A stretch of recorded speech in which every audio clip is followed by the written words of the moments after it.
Peace. Good evening. I'd like to welcome you back to another edition of the Foul Playland. As always, I am Sir Foul Player of Brooklyn. Sorry for the delay. Meant to start this at 5:35 and ended up getting caught up life. But nevertheless, glad to be able to be back. I mean, at times it's really hard to live stream, like, or just too tired and starting new ventures and um, let me make sure my sound is good before anything. Yeah.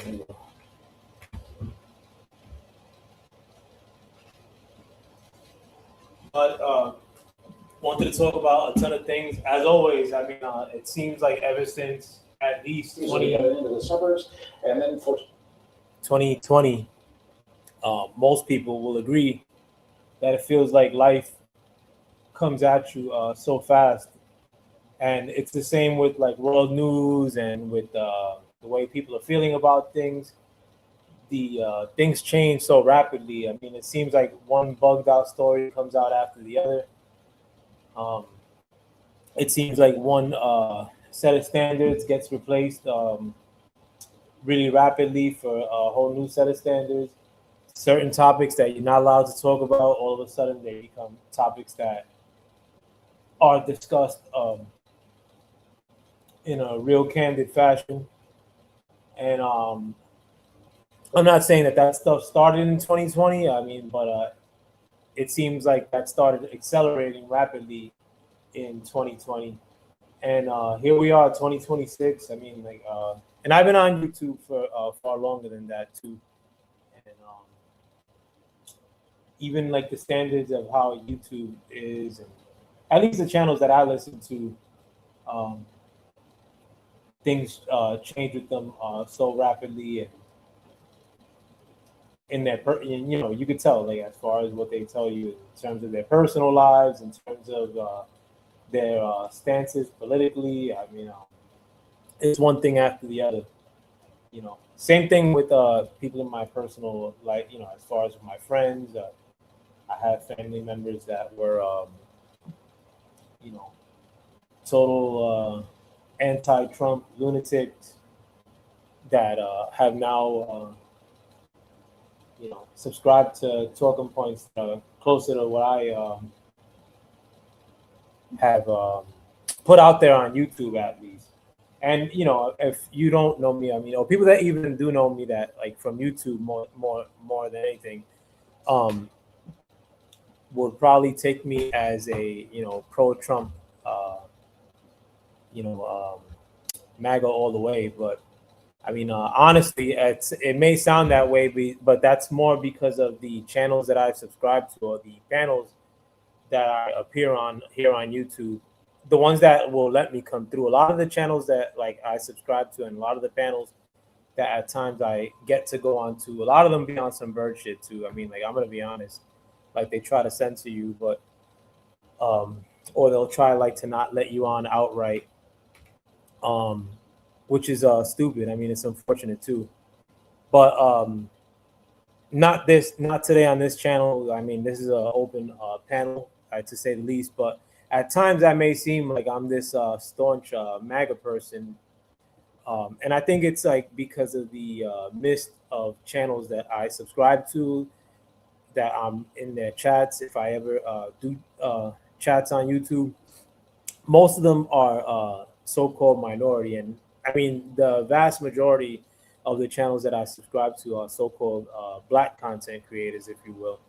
And I mean, like, that's what I've been around the entirety of my life. I mean, like, most of the people I grew up with around in New York have either been Latin or so-called black descent, so-called Latin, so-called black descent. And if I espouse any sort of political narrative that's not, or political opinion that's not, you know,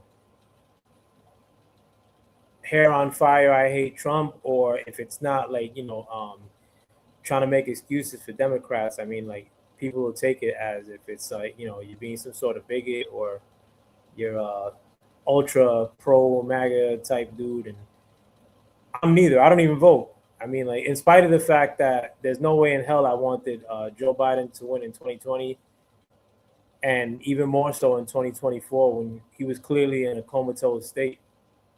And in spite of the fact that I didn't want Kamala Harris to win neither, because of the stuff she was putting out there, and I have a decent enough memory to remember in 2020 when she was running against Joe Biden that a lot of the people that took the steam out of her campaign, I mean, because she was being propagated as this powerhouse Democratic presidential contender in 2020.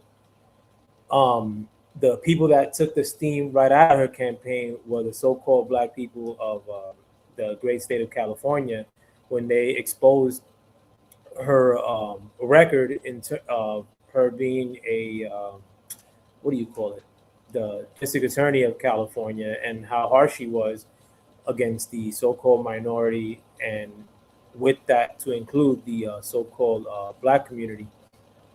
And once they started, and again, I have a vivid memory of how these things play out. I mean, personally, like what I get on YouTube, and even sometimes on real life, when you try to discuss these things, people act like, you can't remember some shit that happened, a week ago or some shit, you know. And I get it that people are more and more becoming far more dumb, or far more vapid, or far more entrenched within social media and their handheld devices, which I think does have some sort of cognitive effect on people's memories. But thankfully, I mean, I'm not on social media like that. But also, too, I mean, like, I think I have a decent memory. I remember shit from kindergarten. I mean, and that's been the way, I mean, before the advent of social media. I remember my kindergarten teacher's name, Miss Lonano. Damn, I'm trying to think if I remember my first grade teacher's name, but I don't. But my second grade teacher's name I remember, Miss Robart. Third grade teacher, Miss Penny. Fourth grade teacher, Miss Franchi. Fifth grade teacher, Mr. Morse. Sixth grade teacher, I don't remember her name.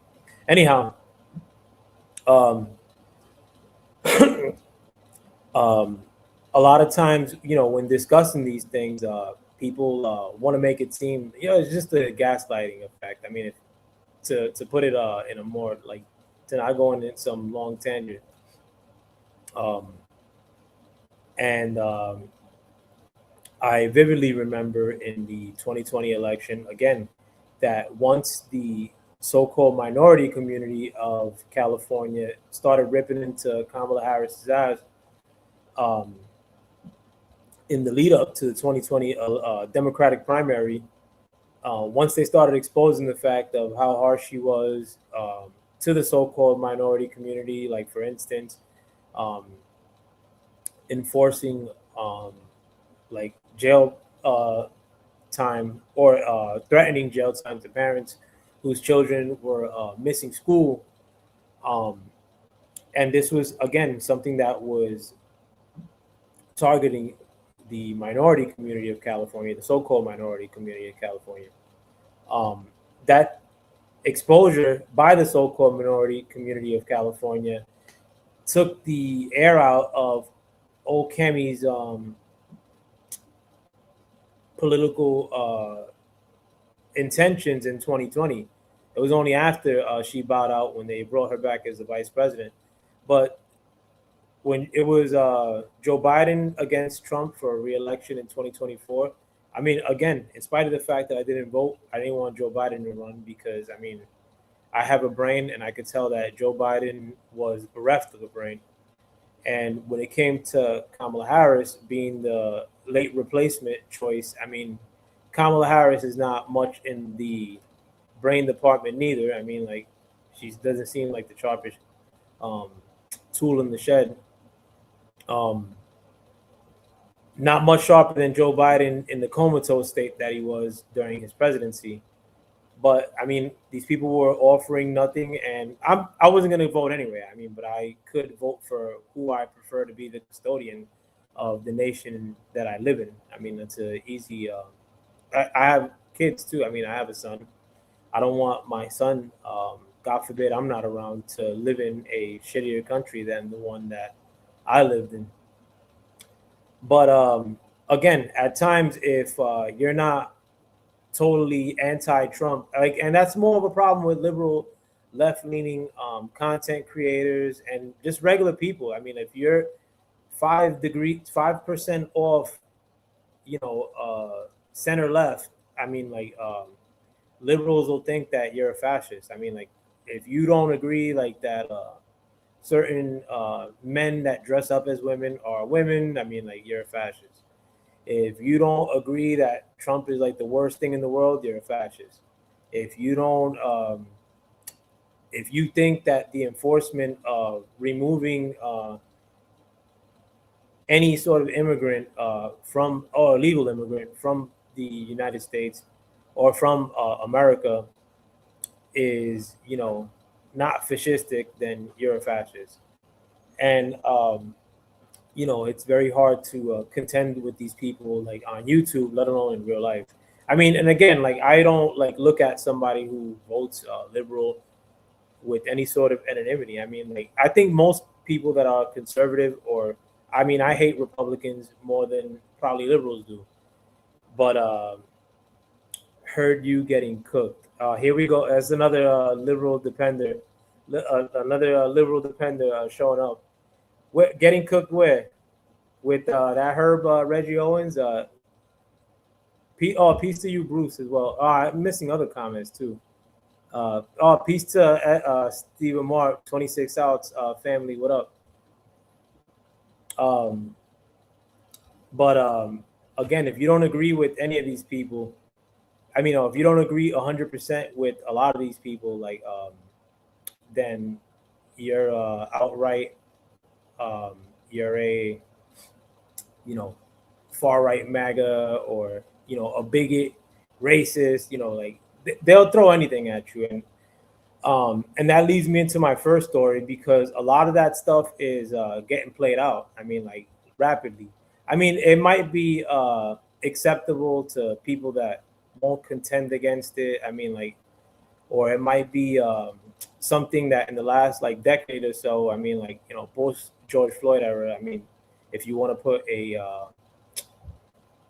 time marker on when these things started getting to a point where it was a constant browbeating from liberals in terms of like the race commentary that was happening in this country. It was something that most people were willing to listen to it, and it was something that I would espouse myself. I mean, like, I lived through the stop and frisk era of Bloomberg. I mean, and I probably slept a couple of hours. I mean, like, so if I forget small details, you'll have to forgive me. But I lived in the stop and frisk era, and I mean, I was a big subscriber of the conscious community prior to that shit even hitting the internet. You are a certified Trump mushroom gobbler, but it's cool. Yeah, I mean, like, if that's your prerogative, I mean, like, you're sound totally cognate. And the thing is, too, I know a lot of these people, like Michael Johnson, Boxing Talk, and more, Bruce Gas, Boxing Talk, but a lot of these people are so fickle when it comes to the mere mention of like Trump. Like, they base all their politics around Trump. If Trump wants something, like, they want the opposite, and like they'll, dig into it.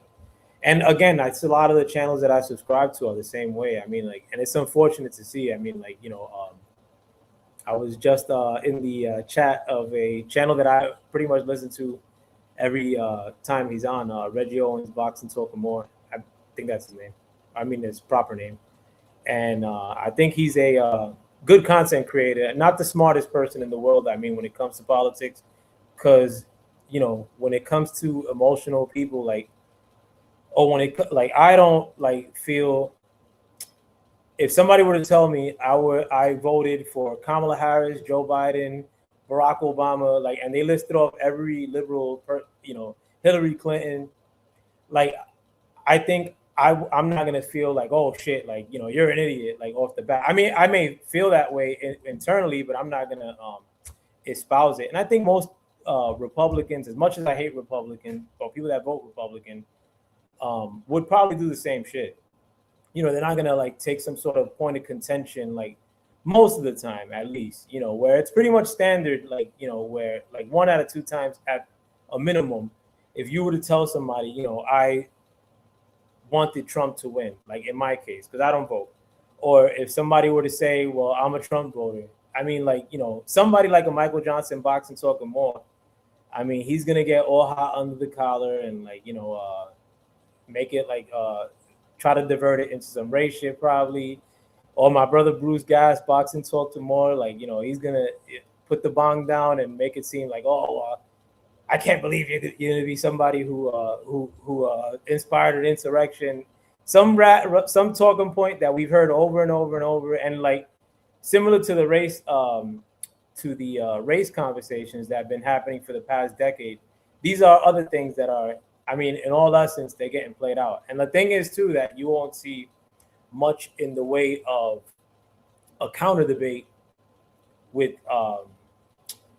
some of these people or some of these content creators, if you will, because I mean, like not these brothers that I just mentioned in all cases, but they'll just get like hyper defensive, like they act like the Democrats like really do something for them, and that's never been the case. I mean, I've been somebody who my whole life, I mean, like I've been up on politics, and I'm not gonna say I love Democrats, but I never wanted Republicans to win ever. The only Republican I ever liked as a young person was Ross Perot. I mean, like, and I mean, at a presidential level, I thought he was he had very, sharp ideas at that time, and he was being ridiculed, so I kind of liked him as an underdog. But and now recently, and again, in spite of the fact that I don't vote, I did want Trump to win because I like a lot of the ideas that Trump puts forward. One, but also because I think in many cases he follows through with a lot of the stuff he puts out. Let me read some of these comments because I know Michael Johnson's in his fifis. And again, too, I mean, like, I'll let you come through in a minute. Them knees got holes on them. You spell holes wrong. Trump, yo boy, son. I mean, I think Trump, as far as a politician, he's pretty great, especially in comparison to what you've been offered. I mean, you can't really contend Joe Biden's a great politician. Cammy, who I'm pretty sure you voted for. Pretty sure you voted for Joe Biden, and you probably would have voted for him the second time, in spite of the fact that he was comatose. Reg be on your ass. Yeah, but Reggie's a bird, though, man. Reggie Owens is a bird. Like, face it. Like, he even admitted to the fact that in spite of the fact that he's very liberal in terms of putting his link out there for people to jump onto the link. But whenever I'm through, and it's been that way for a minute. If Reggie's talking politics and I'm in the chat, Reggie Owens will never put his link out there because he knows that I'll tear him up. I mean, like, the best he could do is get emotional and, like, maybe overtalk me or, I mean, and I'm not saying that he's done that. I mean, like, the best that most of y'all people that, especially from the so-called minority community that are big-time Democrat defenders, I put you in that boat too, Michael Johnson. The best that y'all could bring in terms, and I'm not saying it because I'm this fantastic orator or because I'm just a know-it-all, but I know a lot of y'all's political opinions basically comes from hating on somebody, and like y'all don't want to be informed. You know what I'm saying? Like y'all just try to like look at news that might be negative to Trump and maybe run with that, like maybe get your fill there. But besides that, I mean, like y'all lived under a flood of illegal migrants from a wide open border that Joe Biden enacted. Y'all ain't have shit to say about it. Y'all lived under, vaccine mandates from the Joe Biden administration. Y'all ain't had shit to say about it. But, Trump, because like y'all feel like, or a lot of y'all feel that white people might vote for Trump then it's fucking racism or some shit. Meanwhile, y'all like co-signing like liberal whites that pretty much run the Democratic Party. I mean, like nobody of color is running anything in the Democratic Party besides having a slave queen moment like AOC. I mean, you think they're gonna push AOC to be president? I mean, like if they do, it's because she's foxy, and they have no real other contenders. I mean, Gavin Newsom's ass. Democrats don't have anybody, but y'all don't really rock with anybody in that party. I mean, at the end of the day, y'all just run on the currency of I don't like Trump. Feelings, feeling politics. Yo, get to what the subject is. Ryan, oh no, I will. I'm prefacing my subject, bro. How is the economy? I mean, you wouldn't know. Let me see. Please don't speak for me. I mean, you had a lot of shit to say about my political opinion. I mean, I have every right. Let me see. Bet, but yet you don't vote. Why? I mean, I don't really believe in the election system in the country. I think the fact that Joe Biden, who was extremely unpopular, even in 2020, in spite of the fact that the media was pumping anti-Trump rhetoric at a constant, Joe Biden was not a popular politician. I mean, if Joe Biden was a popular politician, they would have ran him again in 2024. But the fact that Joe Biden received the most votes of all time, I think 81 million, 12 million more than Obama, that doesn't give me much confidence that our elections are up to snuff. And I mean, I don't know if you guys have caught the last sort of State of the Union speech given by Trump, in which he highlighted the fact that our elections do have a lot of problems. And it's something that Trump has alleged to for several years. I mean, like, now we got the verification from the FBI, CIA, Justice Department that there was actually some sort of malfeasance in terms of our elections in 2020. I mean, but this is not news to anybody who is conservative, or anybody who's had an issue with the fact that the election of 2020 was more likely than not like stolen, or had a lot of issues to it, to say the least. And I mean, social media, the mainstream media, they were doing everything in their power to make it seem like you're not allowed to talk about the subject. In fact, most of the YouTube channels I fucked with in 2020 were taken off of YouTube, and a lot of them recently have been coming back on. And that was like when Trump got reelected. But a lot of them were kicked off of YouTube because, I mean, and I'm pretty sure my brother Michael Johnson would agree with this perspective, that in 2021 you shouldn't be allowed to talk about problems with the election. I mean, you were okay with talking about it in 2016, I'm pretty sure, but once it had to do with an election potentially being stolen from Trump, then you probably agree with the mainstream media and social media that talking or having doubts of the election were a big time no-no. Reasoning enough to be censored off social media. And I've never thought that the election was a fair one in 2020. I mean, and I have instances that I could probably bring up as far as real world proof that I've observed.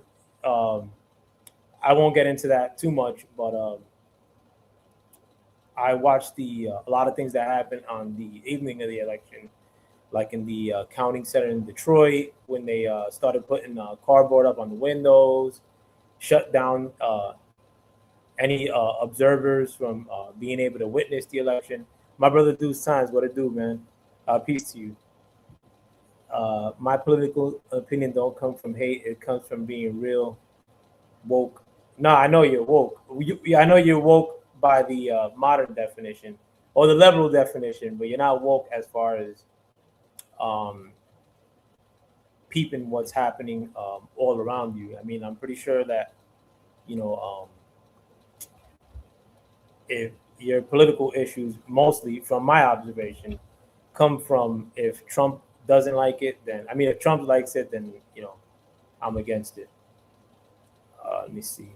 So you're an election denier, a charge that was disproven by over 60 judges.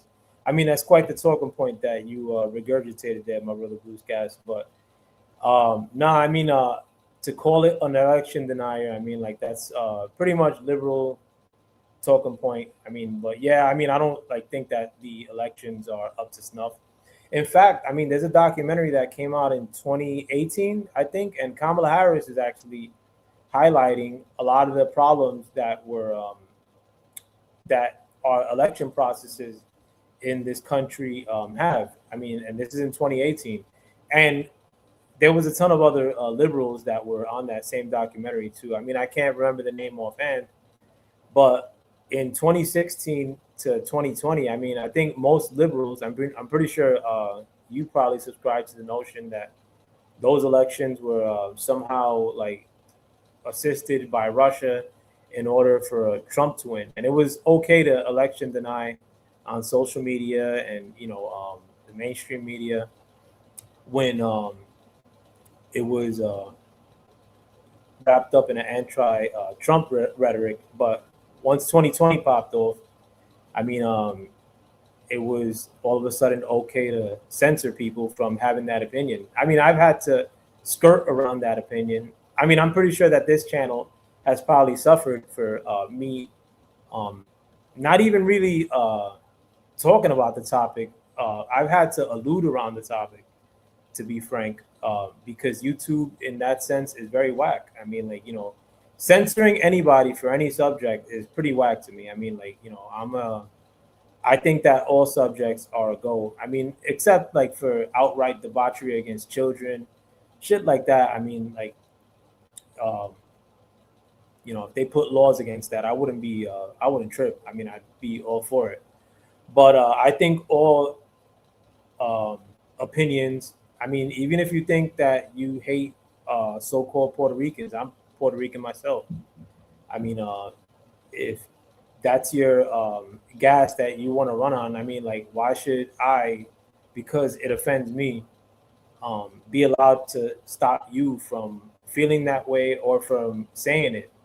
I mean, but to deny the fact that the 2020 elections were not up to par. I mean, like, you saw what happened with the Atlanta counting center. I think in the that arena in Atlanta, where they supposedly had a water leak. They stopped counting from 11 o'clock till 3 in the morning, and then they resumed the count. And then all of a sudden, Joe Biden starts winning in Georgia. Same thing happened in Pennsylvania. I mean, Trump was ahead by a whole heck of a lot in Pennsylvania in 2020, like around 10 o'clock at night. And then the funny stuff started happening in the Philadelphia Counting Center, if I remember correctly, unmarked vans coming through. And then all of a sudden that Biden spike started happening. And I mean, like, this happened even in recent cases, like with the LA election, um, where the mail-in ballots start coming in late, or the ballots that come in late tend to not only just go Democrat, but in the case of the LA election that just happened for the mayor of LA, it happened to go to the third place candidate, somebody who pretty much gave a concession speech the night, that Friday, and then all of a sudden the ballots that start coming in don't even go all the way liberal. They go to the liberal third place candidate in order to knock out the second place conservative candidate. I mean, it's not suspicious at all. I mean, to some of y'all that may watch this stuff, I mean, that may be on this channel right now. Anti-Trump, like they wasn't doing act anti-Biden till this, that. I mean, was I anti-Biden? I mean, like, I don't think my politics come from being anti-Biden outright. I think Biden was a carcass. I mean, Biden was a comatose victim. do you think that? I mean, I don't subscribe to the notion that Biden was running any part of his administration when he was in office, besides somebody putting something on his decks occasionally and having an auto pen sign off on it. But Biden was a corpse. While he was in office, pretty much even before he got into office, Biden was acting all weird on stage. Very few times he was coming out to actually campaign. I mean, like, I don't know if you guys remember Biden's 2020 campaign, which was pretty much non-existent. I mean, supposedly they were saying that he really couldn't come out and campaign because of COVID. They were saying slogan lines, I mean, which I'm pretty sure you guys repeated. What was it? Rallies don't equal election, or don't equal ballots, some shit like that. Like that, the lack of people attending Joe Biden's rallies, the limited number of rallies that he had, didn't represent the fact that he was the most populous or the highest receiving number of elections or ballot getter in the history of the country. Bunch of BS. Let me see. No matter what they brought up is not concrete proof of. No matter what they brought up was not concrete proof of election interference. I mean, I'm pretty sure that what you're saying right there is actually right. No matter what, what would be displayed to you as something that was funky, with the 2020 election particularly, to you wouldn't be looked at as it being not up to snuff. And again, I mean, I think a lot of that doesn't come from logic. I think it comes from the fact that, you're emotional and you hate on Trump, and that's your, political stance. You know what I'm saying? And I don't shit on you for that too. I mean, I'm not saying you're dumb. I think, you may be caught up by like the popular media. I mean, I think you may be caught up by like the fact that,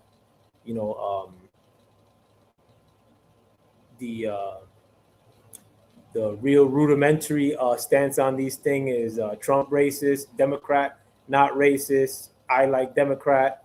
But again, I mean, like, I've been around Democrats.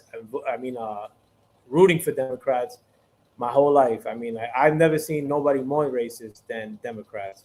I mean, Democrats, you go move around, I mean, or be around Democrats. I mean, like, Democrats give you the impression that they are okay with so-called minorities, particularly so long as they could think on behalf of so-called minorities. But once you don't agree with them, I mean, I've seen in recent history, I mean, or recent cases, like the demonstrations outside of the ICE facilities here in Newark, New Jersey, where they're calling so-called black people that work janitorial positions in that facility Uncle Toms and all kinds of crazy shit. And these are liberal white people doing that.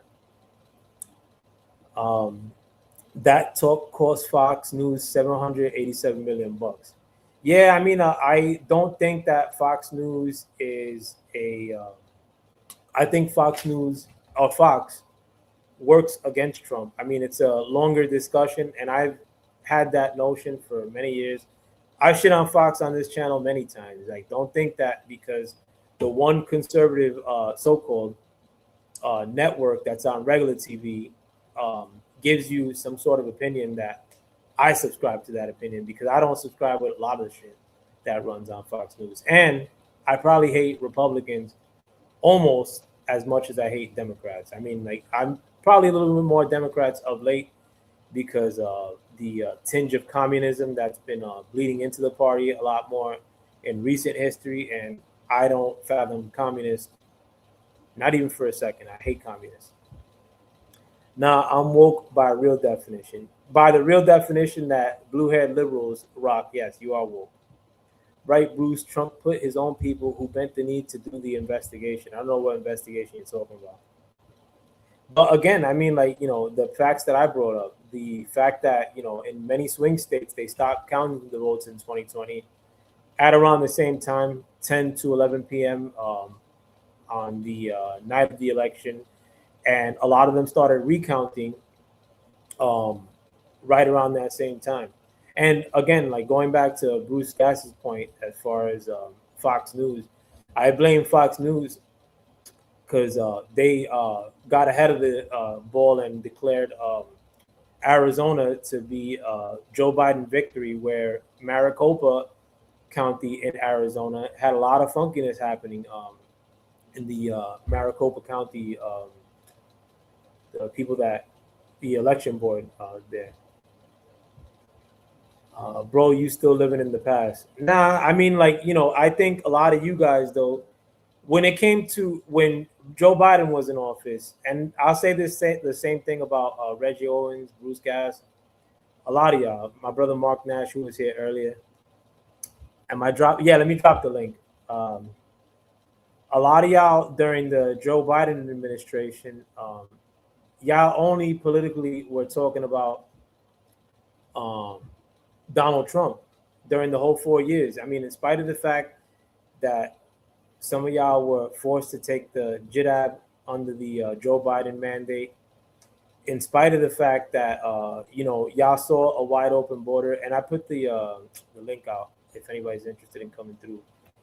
But a lot of y'all's political commentary solely had to do with Donald Trump during the Joe Biden administration. But a lot of times, like I'll go on to Marky Dan's channel, Democracy 101, and not that I have anonymity with these people like that, but if I bring up Joe Biden, I mean, a month after Joe Biden lost the presidency, I mean, like, you're living in the past. I mean, you know what I'm saying? It's gaslighting. The economy sucks. Hold on, add to stage. Deuce. What's up, Certified, my man? What's going on, P? What up, brother? How you doing? Shit, man, over here wasting burning time listening to you. What's up, though? Chilling, my brother. Somebody alluded to your cousin early on in the fact that Michael Johnson was saying that your cousin was cooking me yesterday. Didn't happen, my friend. Your cousin be fronting when it comes to having me come through to talk politics, bro. Like, in spite of the fact that he's very liberal with his link most of the time, but when I tell him to drop the link, if he's talking politics, I know. Yeah, when he comes to politics, he be on that link Nazi shit. You know what I mean? He don't want to argue with niggas. He want to talk at niggas, and I get it. You know what I mean? But when I get on there, we expect a different alternative narrative. So you know what I mean? And Reggie's still my bro, bro. I root for Reggie's channel, Hard Body. I'm there every night, bro. Reggie's on. I'm always. I know we see you. We see you. Yeah, word up. Reggie's still my bro, but he do be on bird time when he. I mean, and the thing is too, like, not to say Reggie's a bird, bro. Reggie's a good guy, but when it comes to politics, I mean, these people, like, and I don't fit like if, for instance, like I gave the example earlier. Like, if somebody were to say I voted for Clinton, Obama, Joe Biden, Kamala Harris, I ain't gonna trip on them. Most people that didn't vote for them ain't gonna say, "Oh, you're an idiot for voting for those people." But I mean, and it's not just on YouTube. In real life, bro, like, you could say, like, I don't vote, like, but I'll tell people I wanted Trump to win, and like, oh, you're gonna root for a racist, like, all right, bro, it's hard to even respond to shit like that. You know what I'm saying? Like, I don't want to get into fights with people. For real, when you come down to racism and shit, like, bro, like, get out of that bullshit, man. Like racism, like, I don't want to say it doesn't exist, but I can't speak for everywhere because some places it's a bigger deal than it is others. I want to say, but when your only argument is racism, like, bro, you lose me. I'm sorry. I just don't live in that world, you know what I mean? Yeah, there's systematic racism and all that stuff, bro. But like day-to-day, everyday life, like, you talking about encountering racism and being uncomfortable and shit, like, that's not my life. I'm sorry. And I'm a California guy, blah, blah, blah. But I don't know, bro. It doesn't seem like that big of a deal where I'm at. No, and the systematic shit, yeah, but as far as like someone calling you a slur or not letting you on the bus and or whatever, you know what I mean, racism, someone would describe it as like, that's not the life I live. You know Yeah. what I'm saying? No, and I don't know if I've told you in the past, but in terms of like the conscious community, like pre-internet, like I'm talking about Atlantic Avenue in Brooklyn, like I would I don't know if you know who Polite was, that dude that got yammed up, but you would see him like at regular bookstores. This is pre-internet, you know what I'm saying? Like but I was subscribed to like the conscious community like pre-internet and when they got on the internet. But I looked Yeah. at everything through that spectrum. I mean, my son's a grown man now, but I would tell my son like anti-white shit like at a constant, like oh, like these white people, these white people, these white people, like making it Yeah. seem like it had every sort of like drawback on my life. And I'm not saying that white people have switched it up and like they're not racist, but is that really affecting me on a day-to-day to that effect? I mean, like if I keep telling my son shit like that, I mean, is that gonna benefit him? You know what I'm saying? Like I'm No. and like No, it's not. You're gonna make him afraid. You're gonna put a ceiling on it. You're gonna put a ceiling on his dreams or his aspirations. You know what I mean? It is the way it is. Yeah, bro. I don't want my son to, like argue about that shit, like or make it seem like. And I was on that time before too. At work, I'd be like, yo, like like you mentioned about I was laughing too when you mentioned the tardy stuff, but I was the same way too, bro.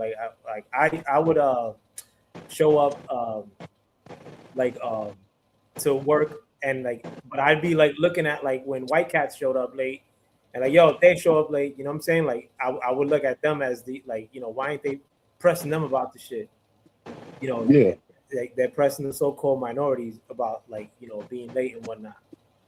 But like but I would look at it under that specter, like with everything, like why like. But what about these so-called white people doing this? Like not just at work, but with everything. And like I kind of got out of that thinking. Like I mean, maybe I don't know if it was the 2020s or the COVID era switched everything for me. I don't know what it is. Like, if that, like that was a marker in my life and in like the like with liberal like or liberal like people that think in the liberal sense, like the COVID era, like up around that time is when I was like, I really can't fuck with these people or much of what they subscribe to. I feel you. I will say I was radicalized around Hurricane Katrina. It's just seeing the disparity and the propaganda and things like that. That kind of, and also I was in college. I was taking a journalism class, and it was just opening up like how propaganda and marketing and narratives were created and how they control the conversation. And I've always rejected that. Like I never, as a black guy, whatever, you never believe what they say. You don't take it's the white man's truth, it's all this stuff. Like you never really believe what they say. And then once you start getting the information, it's like, oh man, all this stuff is a lie. All this stuff has been propaganda. Like everything they ever told us, bro, it's been a lie. From the inception to this country to, to fucking COVID. Everything's been a lie. So it's like, how do you trust these people and how do you, put your faith wholeheartedly in media and everything else when it's always been the fourth wing of the government and shit. You know what I mean? So it's like, well, like people want to frame me as a Trump supporter. I just wasn't a Trump hater. That was my thing. Like I didn't believe all these lies they told about him, or I could see through the bullshit. You know what I mean? This Trump right now, this is bullshit. Like this is unbelievable. Like he did a 180. I don't know if they got him under control, mind control, or they blackmail him or whatever. But like this Trump wasn't the Trump that nobody voted for. That's why it's like a 90% disapproval rate. Like you can't find anybody who's going to say something good about Trump right now. Yeah, I think a lot of the conservative base, a lot of people that like were rooting, that weren't anti-Trump, like or that were pro-Trump.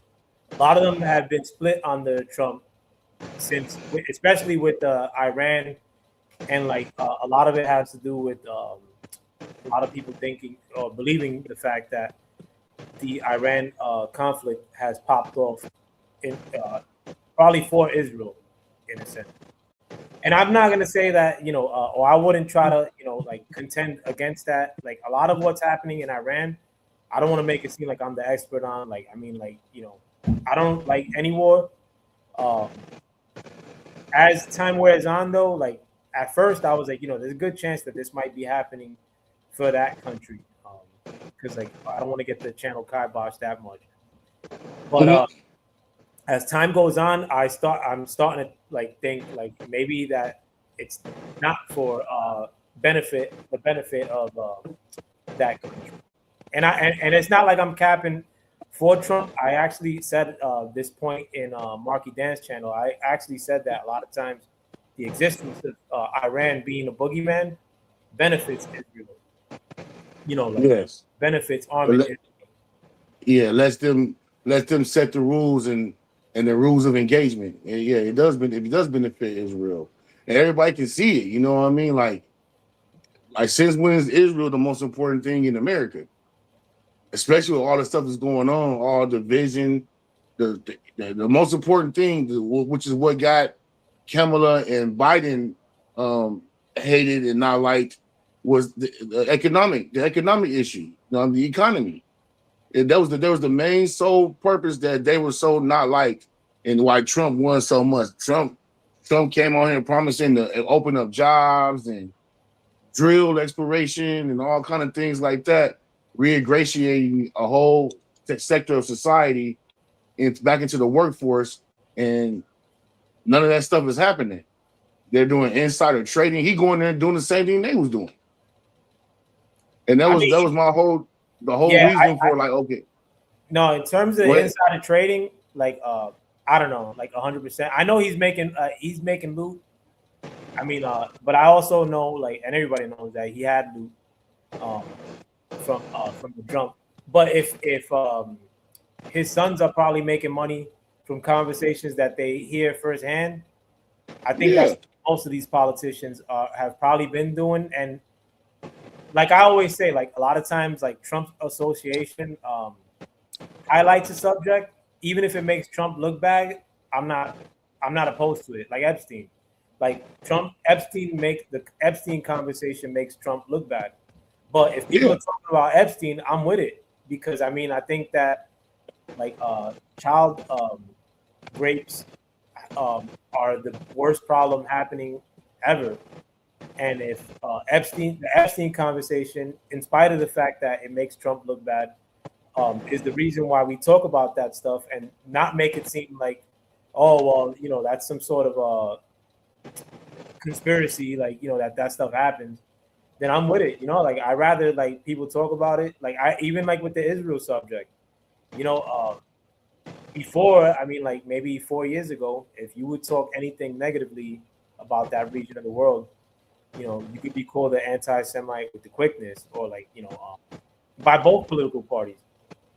Like right now, and I'm not saying it's solely for the sense that this war popped off, but all of a sudden it seems like with the association of Trump into the conversation, people are allowed to talk about that candidly. But in terms of it benefiting, like right now too, like I said, like this, and this is only like my theory. Like in the past, there was a threat from. Just mute yourself, Michael. I hear the wind a little bit.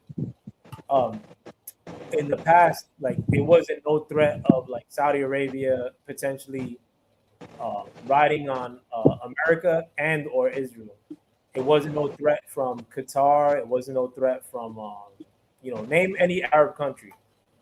The only threat that was legit in that region of the world was Iran. And like if Iran was a threat, it seemed like Israel would benefit from it by way of like us arming them and us giving them bread, because these Muslim boogeymen existed.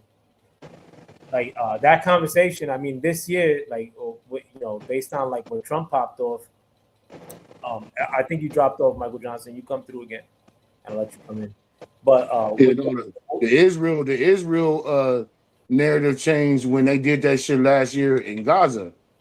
when they did that shit last year in Gaza and bombing all those innocent people, and the whole world could see that shit. You know what I mean? Like you blowing up babies and kids and shit and women, like all that shit was on Twitter, like live to TV. Like you see the damage, like you can see the damage, and that's what changed everybody's opinion about these guys. Like, oh, these guys are so hard, but these what's it, Hamas, such a bad people, but y'all out here killing kids and babies. Word up. So. And I'm not sure if you're aware, but under the Joe Biden administration, they pretty much like whatever Trump gave them, Israel before in his administration, I think Joe Biden gave them quadruple the amount, in spite of the fact that these dudes were doing what they were doing, which was happening far worse under the Joe Biden administration. Not to say that they're not doing grimy shit in Gaza at this current juncture, but it's not popping off as it was under the Joe Biden administration. One, but also Joe Biden gave them 4 times the bread that Trump gave them previously. You know, if that makes it. But like, where you get them facts from? I mean, you can look it up. I mean, nah, it's about the same and more, because now they about to even give them more through the National Defense Authorization Act. So they about to implement Israel all up in there. So they about to even get more, and they about to get more intel, because they're gonna be embedded now officially through Congress. Well, I mean, that didn't pass though. I know, but it most likely will, because when old boy tried to pass it on the House floor, his bill to stop the shit, he only got 100 and something votes, and 200 other votes went for striking his shit down. But going back to what I said in terms of financing, what was happening, because a lot of what was happening in Gaza was far worse under the Biden administration. It's the same. No, it's not the same. No, it's the same, because it's just not. It's just not. The level of them dropping missiles on Gaza was far worse under the Biden. Well, you could say it wasn't the same because it was at the beginning stage. No, I'm not saying it's the same. I'm saying no. Whoa, let me explain. Because you're talking about the beginning stages. Now we're at the end. Well, what I'm saying clearly, in terms of financing it, Joe Biden gave 4 times the amount of financing that Trump gave. I want to see those figures. You could Google it if you want, but also, well, I can't Google it now because I'm on this thing on my phone. But it's about the same, because it's not just monetary amount; it's the actual munitions and everything else as well. But more importantly, the amount of like carnage that you saw popping off. So, in spite of the fact that there's probably still carnage popping off from the Trump administration, but it was far. So, how much did Biden spend? I'm sorry? How much did Biden spend? 4 times the amount that Trump. No, how much? I'm not sure. I can't give you the dollar figure. Oh, because we about to because Department of Defense is asking for $37 billion right now. Before, we're not talking about the regular old Continual Resolution Act or the National Defense Authorization Act. We're not talking about that. They're asking for $37 billion right now, and they saying that's only going to last until September. I ain't talking about like those particular figures. I'm talking about what happened during the time of this conflict popping off. Joe Biden gave 4 times the amount. That's what I'm trying to highlight. Well, in order for us to get to the facts, we need to know the facts. So, and me and you both don't know the actual figures. But I can tell you that Pete Hegseth got on tape today and asked for $37 billion. And when it was asked, how long would that be good for? He said September. You know what happens October? October is the new fiscal year for what? The Department of Defense and their budget and reauthorizing a new budget. That $37 billion ain't in there. I mean, you're kind of like going into a different direction of the point that I'm trying. I'm not going to the same. I'm going to the same thing. This is 1 year. This is 1 year, right? He ain't even been in a year, and you're saying that Biden spent more money than Trump administration but me and you both don't know the figures. No, I know that the fact that they spend 4 times the amount. I'm But not what sure is the figure? What's the numbers? Hold on. I can't bring up the figure off the rip. I mean, it's nothing like I walk around with on the regular, but I'm telling you that there was 4 times the amount spent from the Joe Biden administration than from the previous Trump administration. And this was happening, worst off, while they were while all this carnage was happening in Gaza. You know what I'm saying? Like, and again, like the carnage that was happening in Gaza, in spite of the fact that it's still popping off now, one, it's not popping off as bad as it was under the Biden administration. But secondly, Joe Biden administration financed it 4 times the amount of the previous administration, in spite of the fact that some people may say that a GNO cider event was happening in that country. Well, they're saying they saying the Biden administration provided at least 21.7 billion to to Israel. Okay, I don't have the dollar figure. I know. I just looked it up. Yeah, but or maybe like if you want to run a Google search of who gave more, Joe Biden or Trump, from the Trump in the previous administration, you'll probably get the answer there.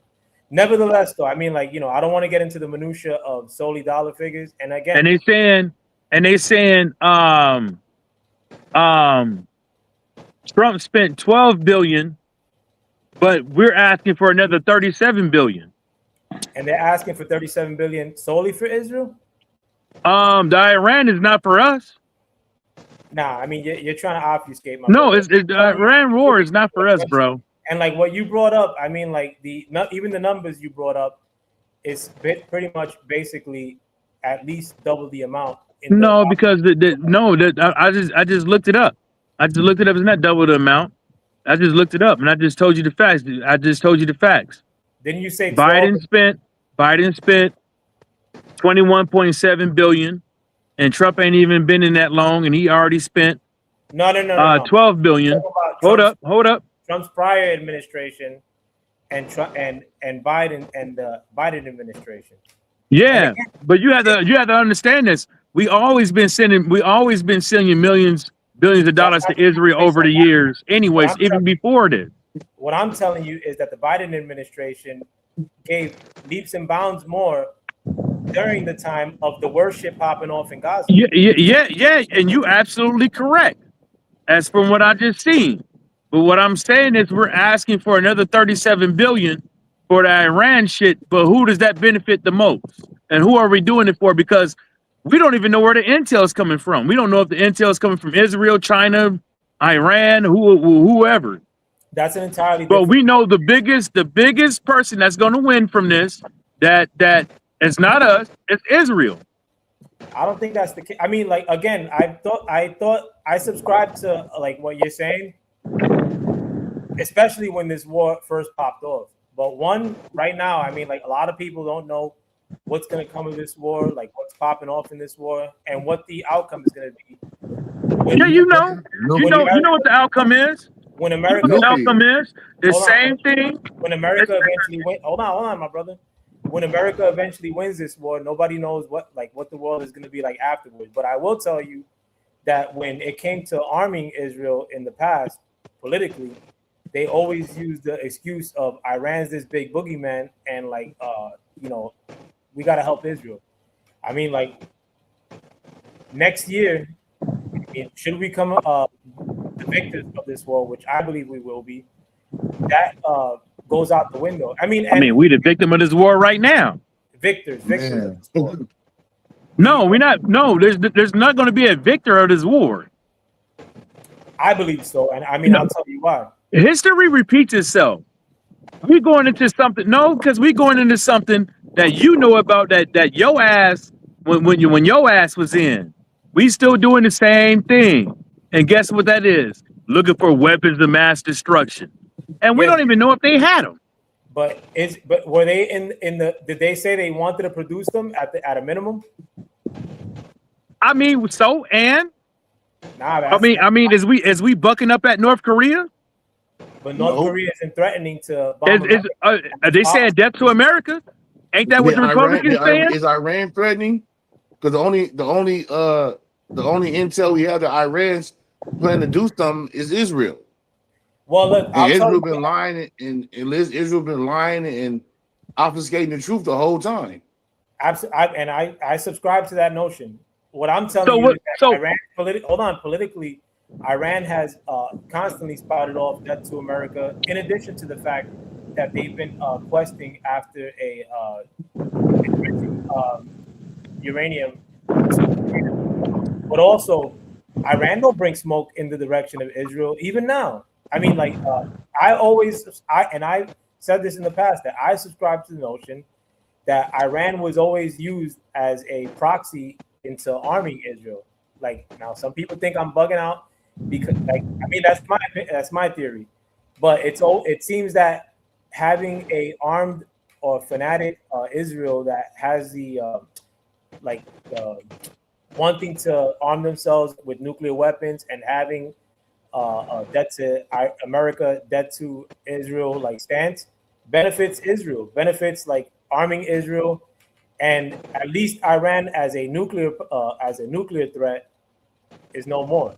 I mean, I'm with that. See, this is the problem. When Iran sends missiles and drones, they can't travel through other countries' airspace. When Israel sent and we send stuff, we could send our stuff to other people's airspace. You see what I'm saying? When we see our planes, we could. No, listen to what I'm saying. Iran did send the missile through other people's airspace. No, they don't. They travel around. They're intercontinental ballistic missiles. They sent one intercontinental. They're out of the airspace. Hold on, Michael. They did send one intercontinental ballistic missile in the process of this war. And through where? I believe they were trying to target UK, one of UK's air bases, but the capability. Bro, no, listen, they targeting anybody that's helping everybody else out. That's what they doing. So anybody else, so everybody, if you look at all the stuff that they've been hitting, they're hitting everybody that's helping us and Israel out. That's what they doing. And there's no, and you can't argue that, because at the same time that's the same thing. That's the same thing we doing. Anybody that's helping them out, we putting embargoes on them. And if they ain't worth it, if the country ain't worth it down, we hitting them. Yeah, but I don't live in Iran. Like, I don't know. Like, okay. So check this out. So check this out. You don't live in Iran either. Check this out. No, I don't. But your 37 billion going over there. Your 37 billion going over there. I mean, yo, 37 billion going over there. I mean, and that's only until September. I can't like dissuade you. I mean, or I can't like, contend against that. I mean, I don't know the numbers myself. No, he just said it in the hearing today. No, you might be right. I'm not saying I might be right. He said it in the hearing today. I'm not saying you capping, but at the end of the day, like, if Iran is sequestered or defeated in the process of this war and it cost America $37 billion, it means like very little. I mean, I would take that deal personally. If it costed us right now 16 troops and 100 billion, I'm with it. Like the fact that Can I ask you a question? Can I ask you a question real quick? So what, you are opposed to Iran being able to have nuclears and certain weapons to defend themselves? Can I ask you why? I mean, I am opposed to Iran particularly. Again, like that, like from political, like their political stance is outward, like that to America. And I'm not saying like that they have the capability of hitting America, not or that their potential of hitting America is likely, because I mean America's military is the illest. But hey, you heard them say that, like that's you, and for sure that that's their position politically and in the country. Yeah, I mean, like it's been that way for some time. I mean, and a lot of times they intermingle it with the fact that it's our association with Israel, which I'm not contending against, and I'm not for us like having like riding for Israel or giving money to Israel, like under any circumstance. But Iran's position is debt to America, like no. NFL player, their position is leave them the fuck alone. That's my opinion. What I think. That's And what I'm I gonna tell think. you why. And I'm gonna tell you why. And again, Because I'm not for any I'm not for war. no, But I'm not. I don't I'm with think you on that. I I don't agree think with you. America should be. I don't think NATO should be the world police. I really don't. Especially Well, when these then countries have NATO bigger has no problems. power. yeah, I Yeah. don't think the They U.S. have should no be the world power police because either. every time NATO gets up there and tries to put Israel in a bind, we veto it. Yeah, I don't think the U.S. like to Deuce's point. I don't think the U.S. should be the world police neither. But Yeah, we ultimately, shouldn't. like from what I've seen, like historically, Iran doesn't bring smoke in the direction of Israel, besides like talking. No, I'm gonna tell you this. I'm gonna tell you this, bro. We are the reason Iran is in the predicament that they is to where people like you call them terror. We're the reason. Yep. If it wasn't for us meddling in a business and putting somebody in power multiple times, and the people in that country know it, and the people that we put in there fuck the whole goddamn shit up, we wouldn't be in this predicament right now. Since we thought we was the big swinging dick, like we do right now to this day, When? but this dude doesn't have the decorum to keep the peace with his mouth, No, when and are he you gets talking- out there, and like, he when are gets you- out there. When are you talking about though? Like, Listen to what I'm saying. no, Listen but to what, you during know what which I'm time? talking about. The Ayatollah and all them didn't get in for no reason. Elaborate. We overthrew their government and put the dude in In the 70s? before the 70s. I know he got in '79, if I remember. No, I'm talking about we put two dudes in before the 70s. We put two dudes in because they have so much oil and they was running this shit, and we wanted to own their shit, so we put our dude in power up over there. But that's pre us being born. Like No, that's hold on, but hold on. but Like you, Trump's- so they supposed to forget. But Trump's switching it up right now. So they supposed to forget. No, but listen, Mike. At the end of the day, like when our gas could go up or down, like, and we're seeing it now based on like how Iran's feeling at a certain time, being that they are positioned in the Strait of Hormuz. At any point, they could say like, we're gonna shut this shit down, and the price of gas will go up across the world. I have a question. Did this shit happen when Biden was in or Trump was in? What? This whole Iran deal. When Trump was in. Okay, because Trump did what? He ripped up the agreement, the nuclear agreement with Iran. He ripped it up. But that agreement, like enriching. Hold up. Whoa! Uranium, though. Wait a minute. Hold on. Wait a minute. Trump's been against that agreement from jump. Like no, but at least when we had that agreement, we wasn't spending $37 billion for July until September. My brother, and you bring up the 37 billion number, and in spite of the fact that it's a humongous number, 37 billion by today's standards, I mean, it's not like how much is beef? It's not. How much is gas? Hold on. How much is the price for a house? In terms of our open border, did your taxes go up? Hold on. In spite of that, in the 30, did the heat in the wintertime go up? My brother, like stop over talking me. Okay, sweetie, my bad. The 37 billion number that you're bringing up, they probably spent that 1 year with the open border policy. But what I'm telling you is that the whole closing of the Strait of Hormuz, that shit could have happened. That shit could have happened. Come on, now you being a bird, bro. Come on, stop. No, I'm not being a bird. What I'm saying is, you talking about past. We talk about now. The economy is shit, bro. And guess what? It's just not ours. The economy was shit. That's Strait of Hormuz, right? And not only fucked up our economy, it fucked up everybody else's economy. It fucked up all the farmers. It fucked up all the farmers to the point to where the government got to come and bail them out because they can't afford the fertilizer. Even that talking point is suspect because everybody get their gas from there, their oil from there. Like y'all can't just tell me shit like that. I need empirical proof. Like, so how is this messing up everybody's stuff? They said we don't get oil from there. It's because gas. It's because gas, gold, silver, and all that stuff is based off an international market. And when you disrupt one market, you disrupt them all. No, logistically though, Michael. Like, no, that's a fact. Hold on, I'm answering. That is a fact. I'm answering his question though.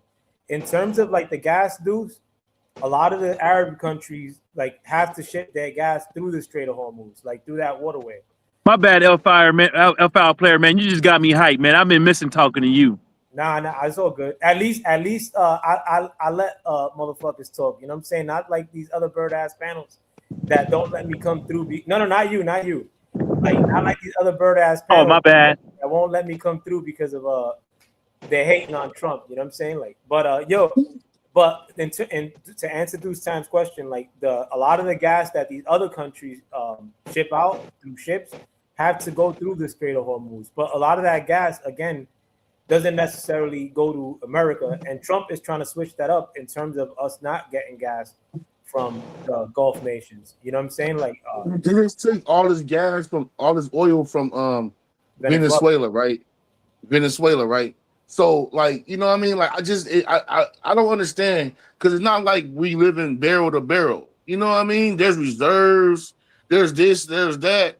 Like, we live in day by this shit. Like, I don't get it. I don't get it. Yeah, it's based off of, so it's based off of international market. First off, gas is. You got OPEC and you got other agreements that people got, but majority of the gas is sold with the US dollar. Majority of it is sold with the US dollar.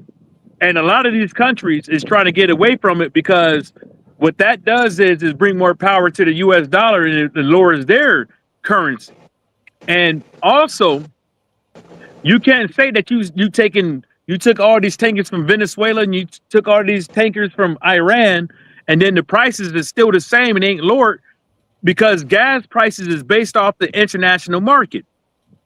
So where did the oil that we took from everybody go? Yeah, well, also too, in terms of the actual price, I don't know about y'all, but like, yeah, the gas price was going up like hard body, like here in Jersey where I live now. But of late, I mean, like, I'm not saying that it's like $2 like it was prior to, but I mean, like, right now it's at like the high 3 level. You know what I'm saying? Like, and I think I don't know if it's the same in Florida, but right now I'm in Michigan now.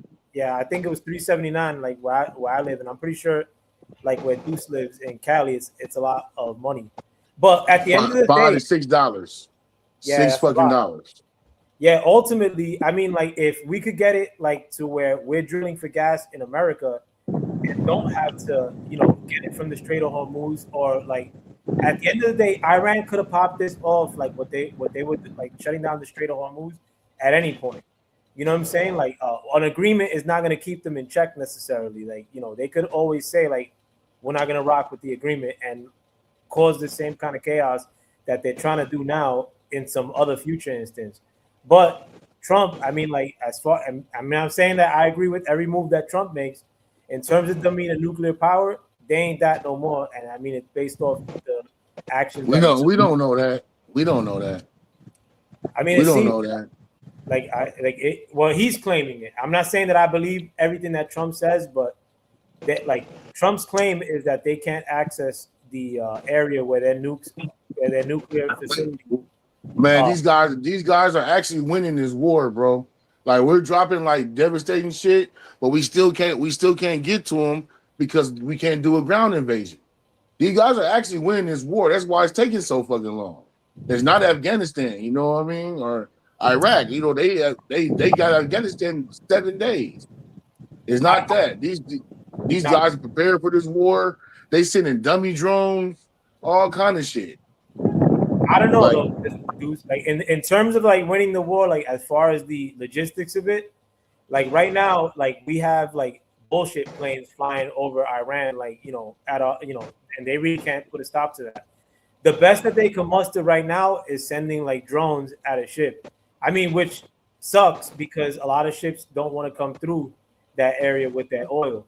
But right now, in terms of like the war fighting effort, and like Trump's actually putting it out there that he's not trying to go heavy-handed on Iran. Like, you can't listen to him. You know why?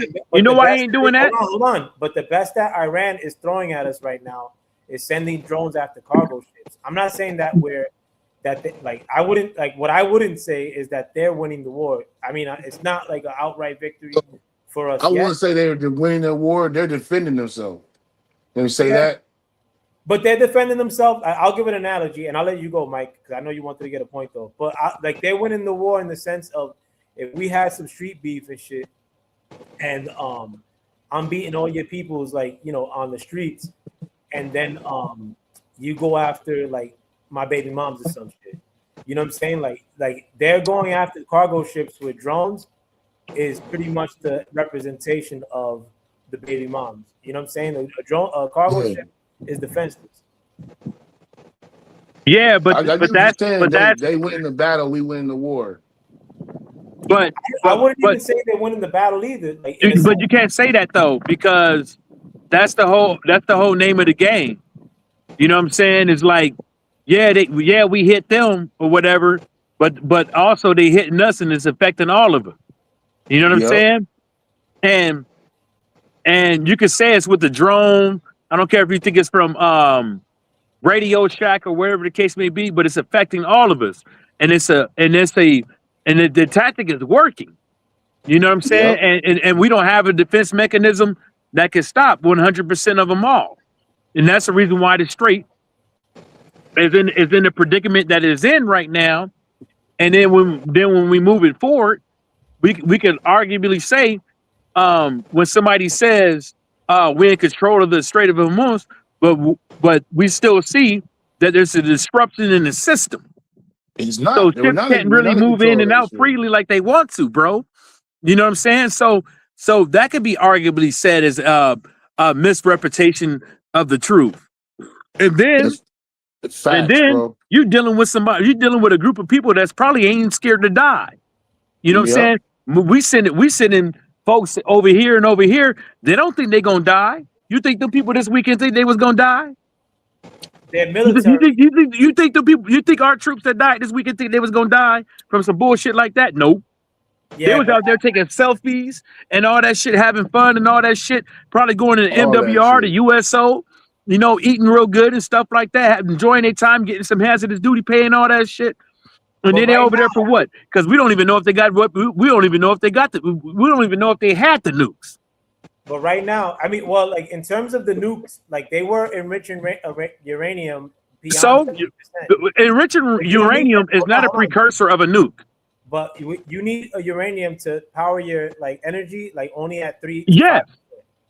So I mean, if they're enriching uranium to that level, they're looking to make a nuke. To what level? No, they weren't. They weren't even. The reports that was put out said even before all this said that it wasn't enriching uranium to that level. And then in the courts, in the international courts, they even said people don't even know. Nobody fucking knows. I think under the they've been 2 weeks away for 40 years. Now, what do you say, Deuce? I'm sorry. I said they've been 2 weeks away for 40 years.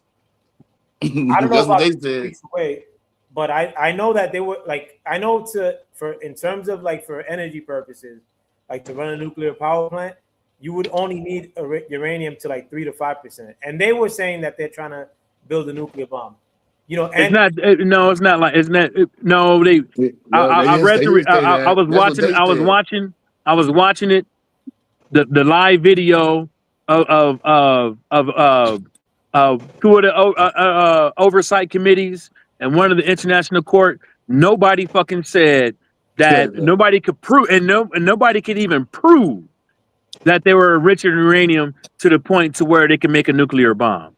And then even one of the scientists said that even if they did, that it would even take longer for them to make it because the device used to do the damn thing is extensive. At the end of the day, we even say they can't have one. Israel got one. No, and I hear that argument a lot, in terms of why they can't have one, if this other country, including Israel, has one. But at the end of the day, I mean, if they're beefing with America, or if they're taking a stance, hold on, if they're taking a stance of debt to America, I don't need them armed, in spite of the fact that I feel a way about Israel. According to our laws, if Israel did have a nuclear weapon, we cannot actually deal with them. that's another subject entirely. No, that's our laws. I mean, If they had one, we can't deal with them. Did you ever Ain't no see if Obama? about. We know they have one. And how many We know times they Ben have one. Grieve? And how Hold many on, times hold on. that Ben Grieve, that little snotty nosed dude, said we should just nuke them? So Palestine. But this has never been emphasized with any other American president. You know what I'm saying? What I'm saying is that if they're bringing trouble our way as a stance in terms of Iran, and they're threatening us, and they're looking to make a nuke, I don't have a problem. I mean, again, like if you would have told me before this war popped off, I would have not told you, I want to go bomb Iran.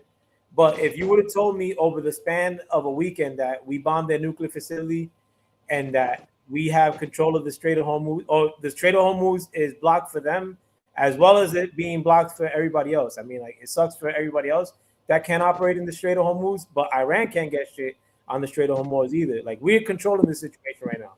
But if we're not controlling the situation. they're not controlling the situation.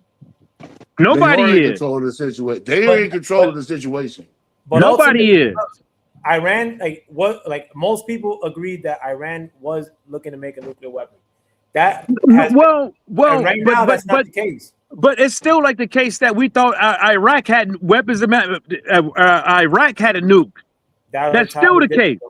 Then we found out that all the intel that we got was so fucked up. And then it was people from Saudi Arabia, not even from Iraq. And I'm telling you, history repeats itself. And I'm telling you, what we're dealing with right now, it's the same fucking shit. And it's a different case entirely. One, in the sense of, like, we don't have ground troops in Iran at this current juncture. Secondly, Iran was looking. You know why? You know why? Because we whipping their ass from above. No, that's not why. It's 2026 now, right? It's 2026 now. You see what I'm saying? Iran has more had more capabilities than Iraq had in its heyday. They've been preparing. It is not going to be the same. Iran has been preparing for this shit. And then it's 2026. What do you think these motherfuckers are going to be doing with them drones? You don't the little things from Radio Shack. You don't think we have drones, or you don't think we have anti-drone technology? But we got to get there. No, we don't got to get there. No, they are already there. We have to get there. It's the same thing like Vietnam. We had the big bag of chips in the dip, but we went to Vietnam and we had to fight these motherfuckers in the jungle and all that goddamn shit. They didn't have all the sophistication that we had, but who won? But we don't have ground troops like we did. But who won? We don't have ground troops in Vietnam. Who won Vietnam? But there's ground troops there, bro. They're just not broadcasting that shit. Who won Vietnam? And we had ground troops there. But you're making my point for me. We got the fuck out of there, didn't we? Yeah, but we don't have ground troops in Iran, though. We have ground troops. 2026, bro. It's not the same. Like, this is different these days. Hold on, my brother. In the country of Iran, those times right now, we don't have ground troops. We have, bro. I'm telling you, bro. There's ground troops there. Oh, they could be on, bro. They could be. Where do people get killed at this weekend? Where do people get killed at? I think that was in Jordan. The three that died this weekend. Like, we have them in Saudi Arabia. I don't know where that was at. It was in Jordan. But if we do have them in Iran right now, look, like the other day, like I don't know if you guys remember, there was a helicopter that got shot down in Iran, an American helicopter, and that they had to do this whole mission to try to get them out. I don't know if you guys remember that. Yeah, they saved them. A couple of weeks ago. Yeah, but if we didn't have superiority in that country, you think we'd be fine, like some helicopters in that area? But that was a stealth mission. No, nevertheless, though, I mean, like, helicopters. I mean, you could peep a helicopter if a helicopter flew by your cribs, and you had a regular handheld Glock, you could probably reach it from the ground. But now, that was a stealth mission, bro. They didn't go over there loud and proud. They went over there on some sneak shit. No, I mean, you might be right. What I'm telling you is right now the strait is closed for Iran and it's closed for everybody else. I mean, and supposedly while the strait was closed months prior, there was supposedly these secret missions that were happening where they extracted cargo, where cargo ships were still moving through the straight on the secretly, which is not secretly. I honestly think I'm gonna tell you straight up, like in terms of this war, because I can't give you like any expertise as to how this war is popping off or what's playing out. There's a lot of me that thinks that Iran and America are kind of like working in some sort of cahoots or some shit, and like fucking, like I'm dead ass. It's like, a swerve.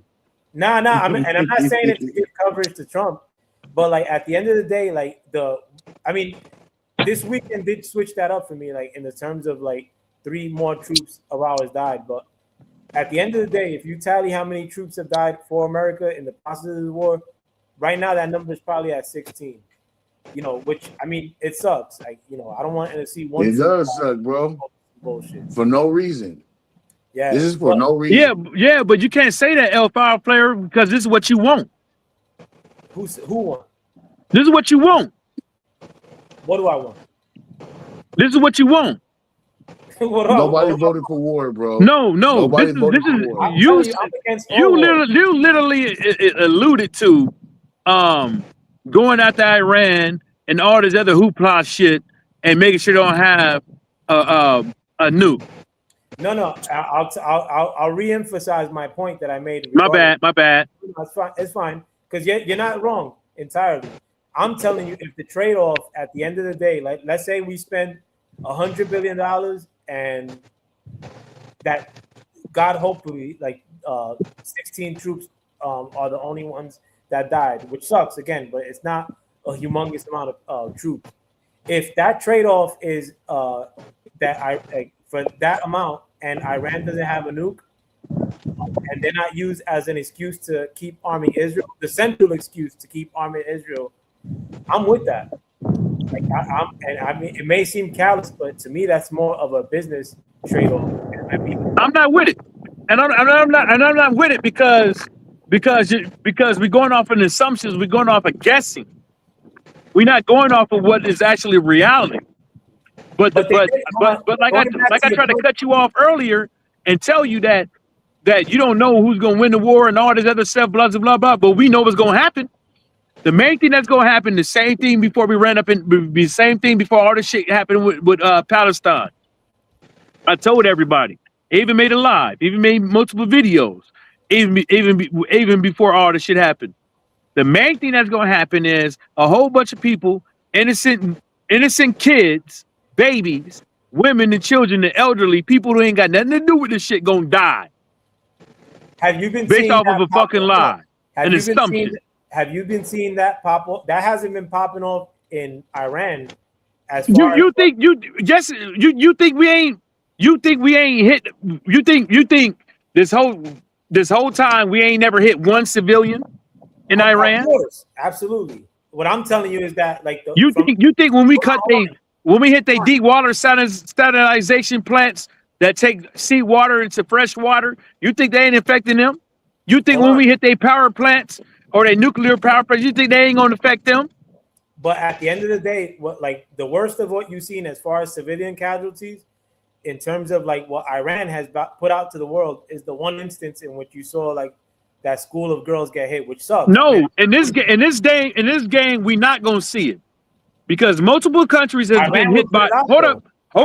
Multiple countries has been hit by Iran missiles, and we don't see the depth. We don't see what happened when all those missiles hit the bases, our bases that we have overseas. We don't see it. A lot of the media shit that's going on right now with these wars, including Palestine, we don't see the real live and the color. Well, what I'm you know what I'm saying? The negative parts of the Iranian war are all attributed to Trump. The mainstream media is more than happy to run with any negative story in terms of the Iran war, especially if civilians got killed. And I'll use the example of that school that got hit, the girls' school that got hit. That story was running for a minute.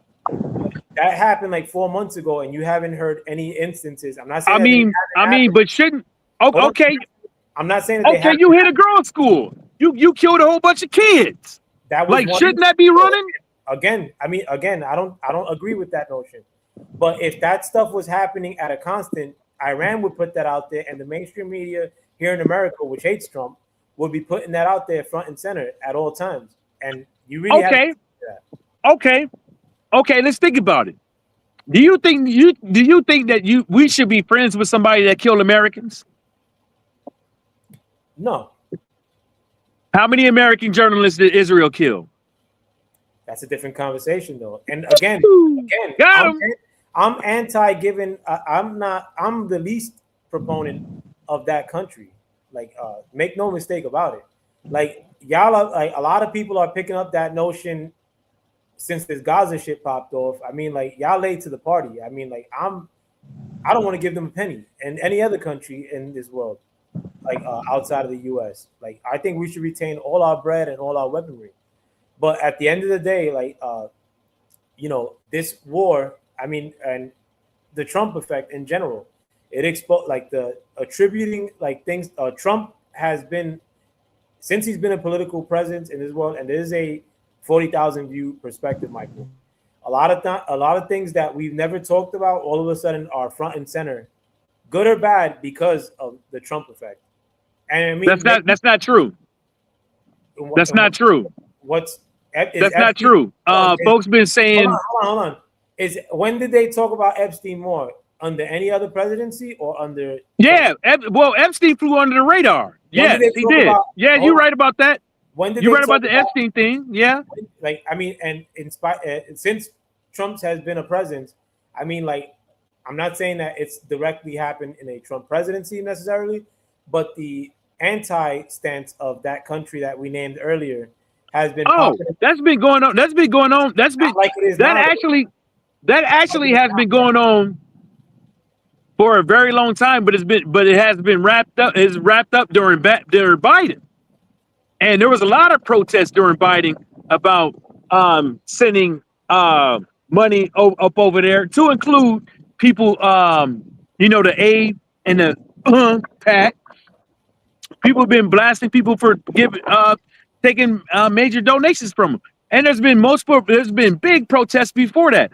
Yeah, even while Biden was in. Even while Biden was at the height of everything with this thing, to where the colleges had to do something and sit in front of Congress while Biden was in and get grilled about how they're going to treat those students from that country that live up over here, that's going to school, that have communities over here that's going to school that don't conform to American values.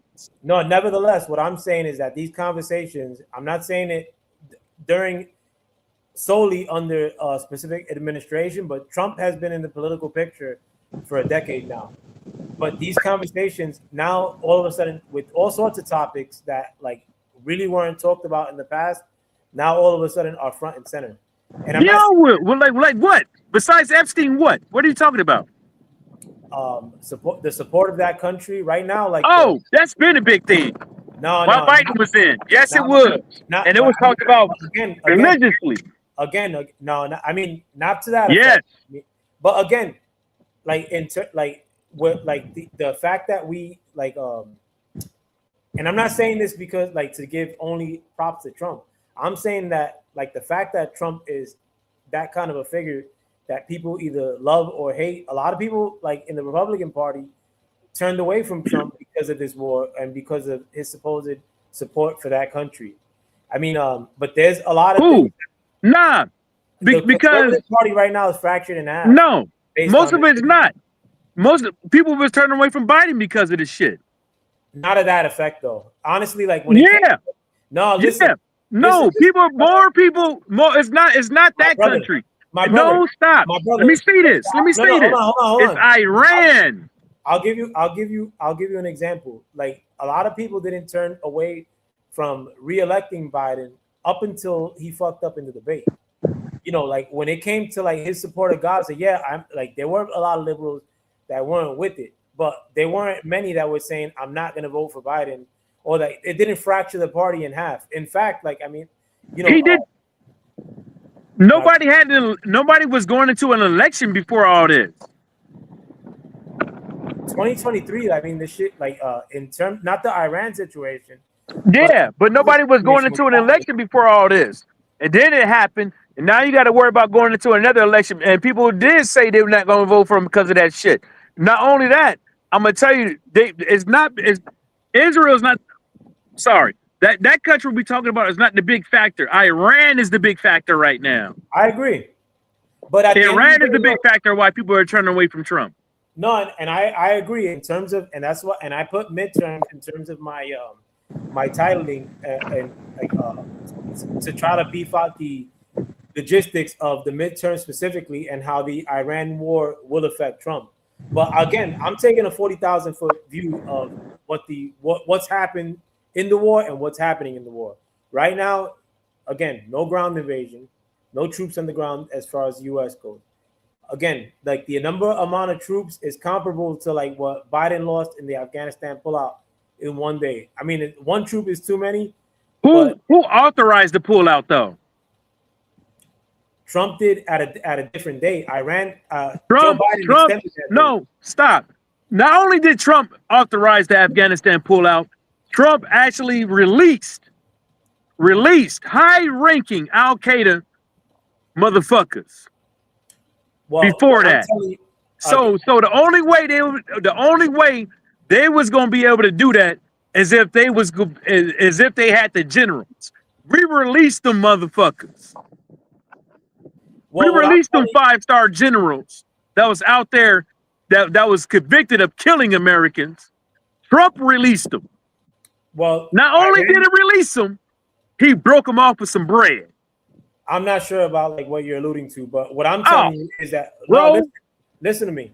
In terms of the pullout, yeah, you're right. Trump did authorize the pullout, but I believe it was a few months before like the actual pullout happened. Biden extended the pullout to a later date, and according to a lot of people, it was because he didn't want to go with Trump's date and he wanted to make the pullout his date, which was later in time. And the Afghanistanis were pissed about that, and Joe Biden was a weak ass president. Like so, the Afghanistanis pop one off. Because you think this one is not a weak one? Who? You think this one's not a weak one? Trump?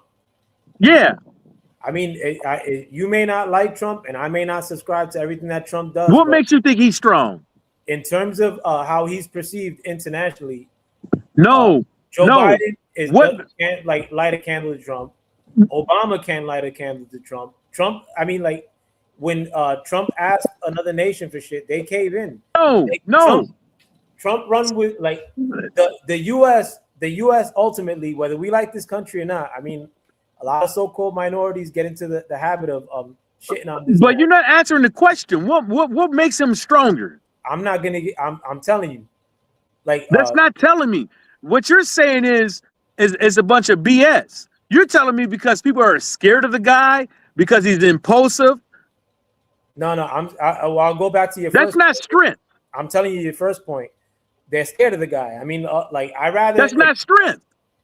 It's if I were up in these streets and people were either scared of me or not scared of me, I'd rather than me. If he was so strong, why our economy fucked up? That's a different thing you're bringing up. If he was so strong, how come our economy fucked up?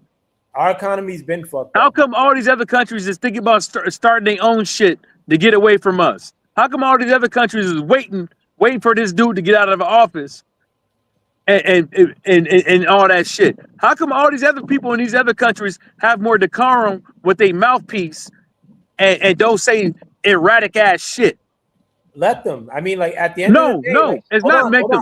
It's because the simple fact is they know that they're representative of a fucking country, and they're not gonna sit up over there and say wherever they think that shit come out they fucking mouth. But you don't need the guy. And they don't gotta sit over and say how strong they are and how mighty they are and what they could do to other people. They don't have to do that. You don't need the guy in charge to have decorum to be effective. Yes, you do. Yes, you do. Because you know why? You know why you do? You know why you do? You know why you do? Why? The reason why you do, you think any other these people in these countries wouldn't be perceived to be weak by their own people? I'm sorry? Say that again? You think any of these people from all these other presidents, these prime ministers, these kings and all this stuff, you think they want to be perceived as being weak to their own people? Of course not. Exactly. So why are you running his mouth like that? I mean, if I were to go up into a room and I'm that dude, I'm that Negro, and like I flex my muscle on the people that I'm trying to impress my will upon. So, I mean, if it benefits me, like, I mean, no, you don't do that. You said about it. See, you said if it benefits me, you worried about yourself. What about the rest of us, the working class people, and all of us? Like this, if it benefits, What America, about us? If it benefits America, I'm with it. No, none of this shit is benefiting us. But that's by your. What's a benefit? That's by your standard, though. I mean, like, how does it? Elf, you got. I know you do your thing, right? I know you like to go on vacations and shit, right?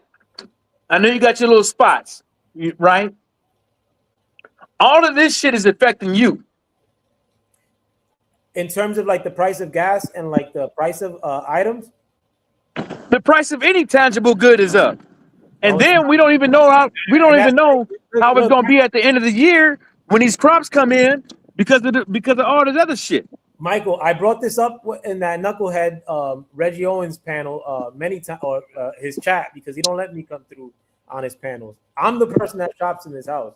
The price of groceries is a lot less than it was under the Biden administration. No, it's not. It's not, bro.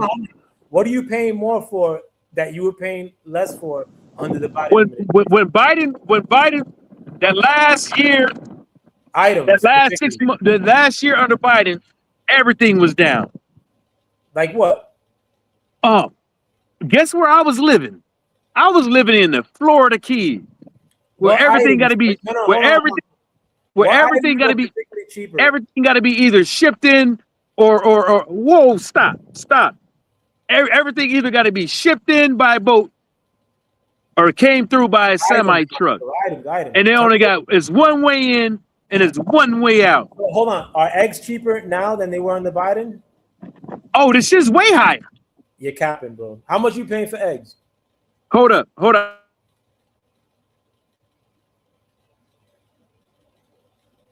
Could you hear me? Yeah, I think you froze, Michael. But I went to the store the other day. I had to look at the picture. Okay, how much are you paying for eggs? How much was prime rib? A pound. How much are you paying for eggs? About the same amount under Biden. Which is? I don't look at the price of eggs. Man, come on, bro. So how you know? No, for real. I don't. I look at the price of beef. No. All right. I'll get 90. Do you buy 90% beef, like ground beef? No, I don't buy ground beef, bro. Do you buy 90? Like, so the price of ground beef is cheaper. I don't. No, it's not. Yes, it is. You don't buy. You're looking at the average. You're not looking at what I was paying in Key West. You're not looking at what somebody paying in Michigan. You bringing up some other factor too. I'm telling you the price of beef all around the board is higher than what you're talking about. You're talking about during COVID. No. That's what you're talking about. I'm not. You're talking about during COVID. During COVID, everything was high as fuck for a reason. I'm not solely talking about during COVID. Yes, you are. No, because what happened to the Biden administration when he only had 4 fucking years? Exactly. The first 2 rapid COVID. I'm telling you, my brother, under the Biden administration, pretty much throughout the whole entire time, everything was no, it was not. Hold on. Record high gas prices were under the Biden administration. COVID. No, it wasn't. Yes, it was. The highest. What time frame was it? You're looking at Google right now. Look at that time frame. What's the time frame? You're making excuses for. No, I will concede. I will concede to what you're saying, but I need to know the time frame. Around the was it 2019, 2020? For what? The price of gas? You talking about Biden? What's the time frame? 2021 to 2024. That sounds about right. Everything was up. Exactly. But under the Biden administration, because what? The price of groceries across the board were up. The price of gas was record high up. But y'all be riffing about the price of gas under the Trump administration when it was at its record high, the highest of all time, which is the Biden administration. What? Like, I ain't hear a peep from you. You did hear a peep from me. I said it was high, but so we supposed to be happy about gas being 60, 90, $1 more than what it should be. We supposed to be happy, and we supposed to say, oh, during Biden it was higher. but we're supposed to be happy. This shit should be lower. I'm not saying I'm happy about it. I'm cheap. He the one who ran on it. My brother. Your boy is the one that ran on this shit. So your man. Hold on. Your man told you you vote for him. The shit will be down, and the shit is not. Let's say if what I'm telling you happens in terms your man. Look at that, bro. Come on, stop. Don't overtalk unless you have a point to make. Okay, sweetie. If we come to the conclusion that I believe we're going to get to in terms of the U.S. winning this war, whether you agree or not, or what the U.S. walking away from this war, which it doesn't affect us. We don't get our most. Yes, it do. Yes, it does affect us. We don't get most of our oil from the Strait of Hormuz. It does affect us. But let's say if we're out of this war, I mean, at the minimum, our gas prices go down. But if I'll give you a prime example how it affects us. Hold on. If we're the victors of this war, our gas prices could be at $2. You know, and it's not. Well, if we're the victors of this war, our gas prices would be at $2 probably. It won't be.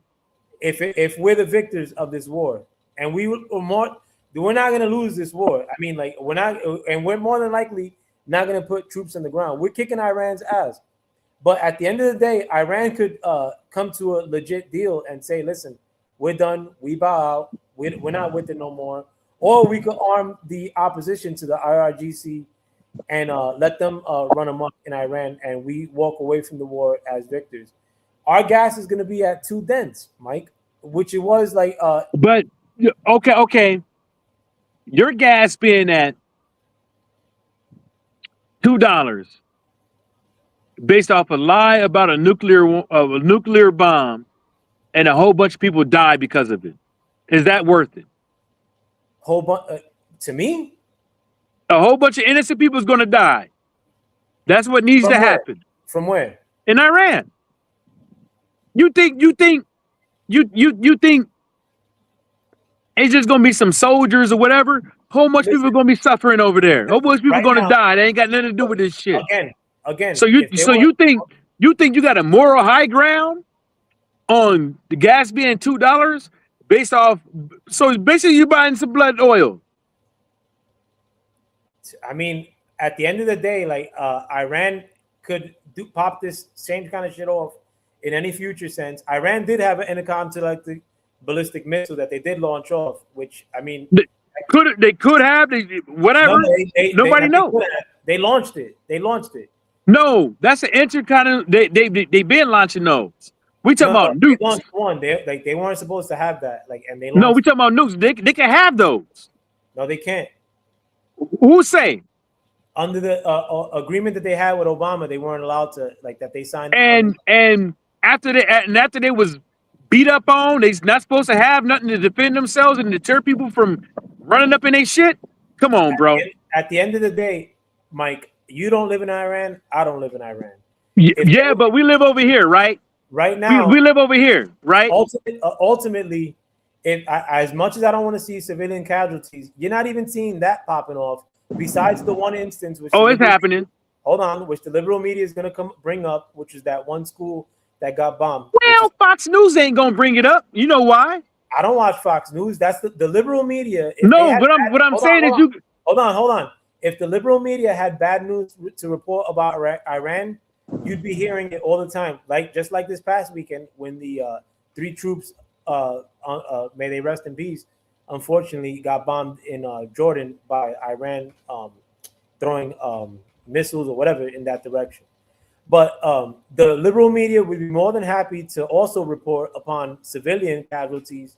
Iran would probably relay their stories to the liberal media, which would be more than happy to run with it. Right now, again, that's why I said that statement before, in which at times, there's times that I think that Iran and America are sort of in some sort of agreement when it comes to this war, because we're not wrecking their shit hard body. At times we do. I mean, this last weekend they said where they killed these 3 troops. I mean, that was not expected within the theory that I'm laying out right now. But again, at the end of the day, right now we have aerial dominance. They're not running the strait. We're in the strait. They're not hitting our ships that are in the strait. at the best that they can muster is hitting cargo ships in the Strait. If the Strait was locked down too, how are they hitting cargo ships in the Strait? If the Strait wasn't locked down, how come gas prices so high? How come Again, all the crude oil is disrupted? Again, I'm telling you right now that the gas price where I live is $3.79. That's not cheap. It ain't no dog. It's three. Dude, I use El Premium. It ain't no 3 over here. It's like damn near 5. Again, in the Biden administration, regular gas was at its all-time high. I think $5.16. I think you dropped off, Michael. If you come back through, let me see. Hold on. You back on? Yeah. Again, at its all-time high under the Biden administration, that same regular gas was $5.16. You can't bring up these other variables that are more pertaining to like where you're living or like your situation. I'm bringing, and again, like I run into this situation when I bring up the price that I pay for eggs.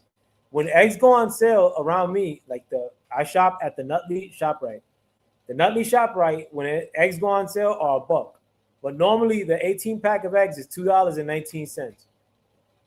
Hold on. There's two accounts that came on for you, Mike. Hold on. Let me remove this one.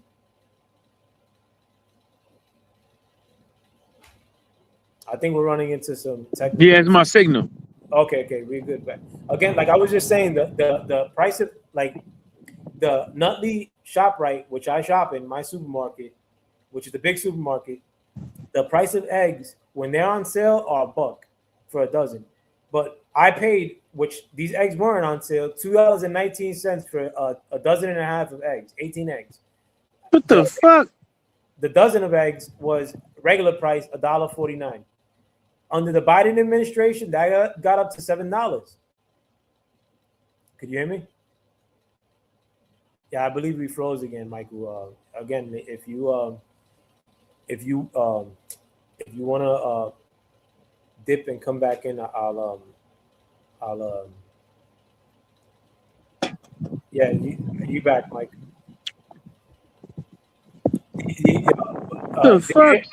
Did you hear my signal, man? No, it's all good. You back? You good? You look good now, though. Normal. But the price of eggs have gone down dramatically under the Biden administration. At one point, it was $7, and that had nothing to do with COVID. That was way after COVID. The price of gas, historic all-time highs under the Biden administration. All right, let's try that. Now you're good. Now you get. I can see you. Yes, I don't like paying more than $2 for gas. But if they go, if this war meets its conclusion and the U.S. is the victor of this war, which I have all the suspicion in the world that the U.S. will win this war, who knows if our gas prices could go back to $2? And again, at time, if the gas prices do go down, which right now, in spite of the fact that they're high, they're not like crazy high. $3.79.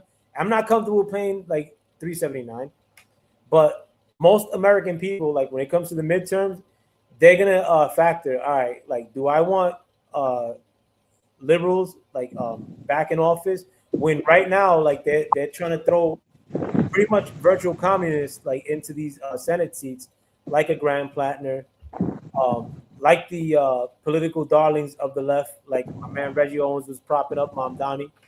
You see all the people that you see all the dog. You can't say that and not hit it at the other side.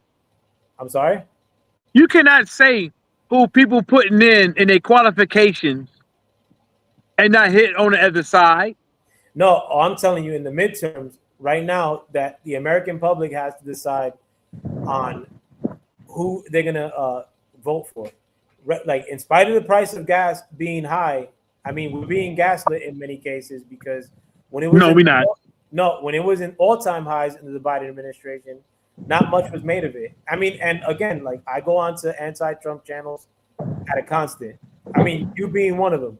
Like you weren't widely banging on the drum of like gas prices being high, which they were always high under the Biden administration.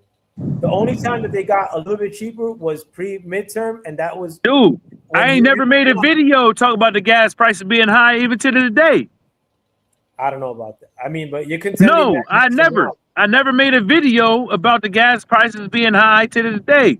maybe not specifically, but I'm sure you mentioned it like in the I span of the last. posted maybe one short going to the gas station, looking at the pump and seeing how high it is for El Premium when it was $6. But you mentioned grocery prices being high, like under this administration. Yeah, but and I I didn't see, and I didn't see you banging the drum of the last administration when it was they were like at record highs. You know what I I'm ain't saying? never made a specific video talking about grocery prices or gas prices, But you unless it was mentioned a it as a short. talking point in When I this was video. when I noticed at the pump it was $6 because everybody was putting stickers on the pump talking about some Joe Biden did this. Exactly. But right now, under the Trump administration, in spite of the fact that we're in a war, our gas prices are pretty much half of what they were at, They're not half, bro. or 2/3 of what they were under the Joe Biden. No, it's about like maybe like a couple cents, man. It's the same. No, 2/3. Like I Joe remember Biden, going to the pump. Regular was damn near $5 at one point up over here. and remember, Joe Biden had it at all-time high, $5.19 for regular. Yeah, bro, you talking about the all record high. We talking about overall everybody, all presidents getting this shit low. And it's not low.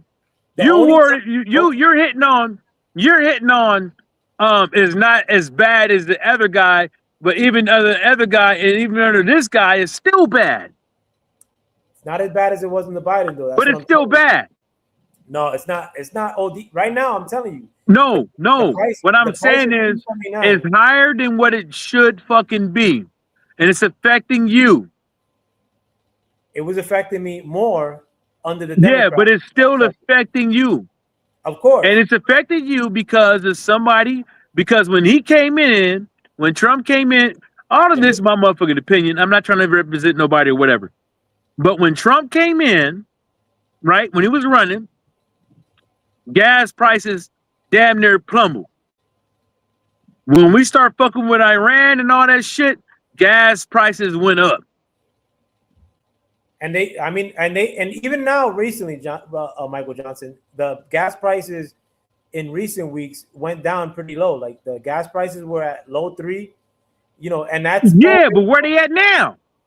But I mean, if Michael Johnson, if you subscribe to the notion that if by some possibility that we win this war or we walk away from this war, again, our fuel ain't coming from this region of the world.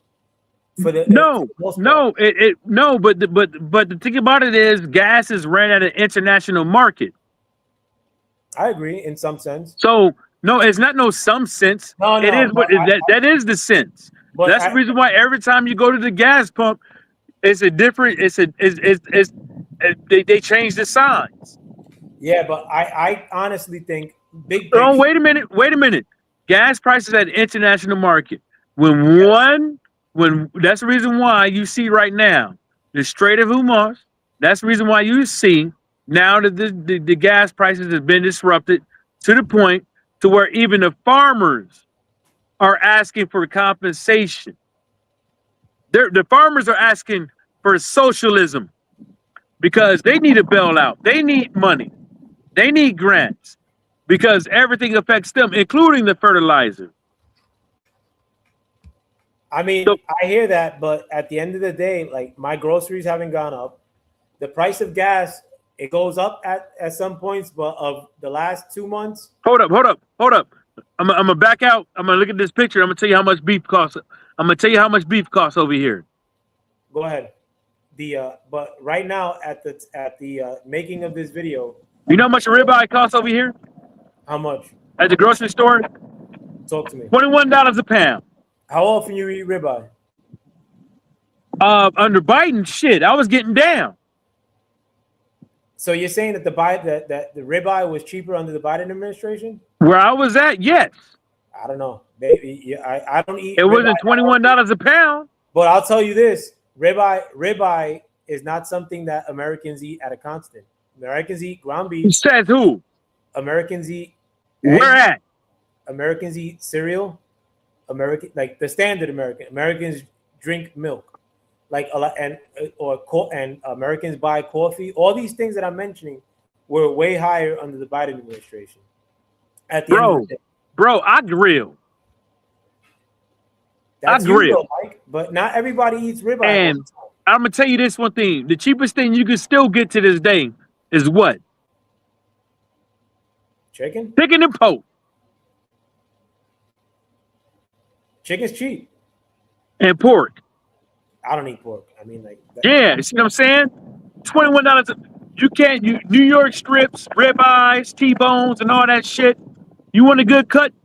You paying way more than what under the you paying way more than under the Biden administration, boy. Yeah, those. Yes, sir, you is. I don't know if that's true or not, but secondly, the items that you're mentioning are more in the terms of like luxury items, because nobody's telling you every day I'm eating some fucking ribeye or I'm eating. No, nobody's saying that shit. But really, to tell you the truth, bro, I don't buy ground beef for a reason. No, I'm not saying you, but most Americans are 90% of Americans would buy ground beef more often than they buy ribeye. But I'm telling you, that's even up.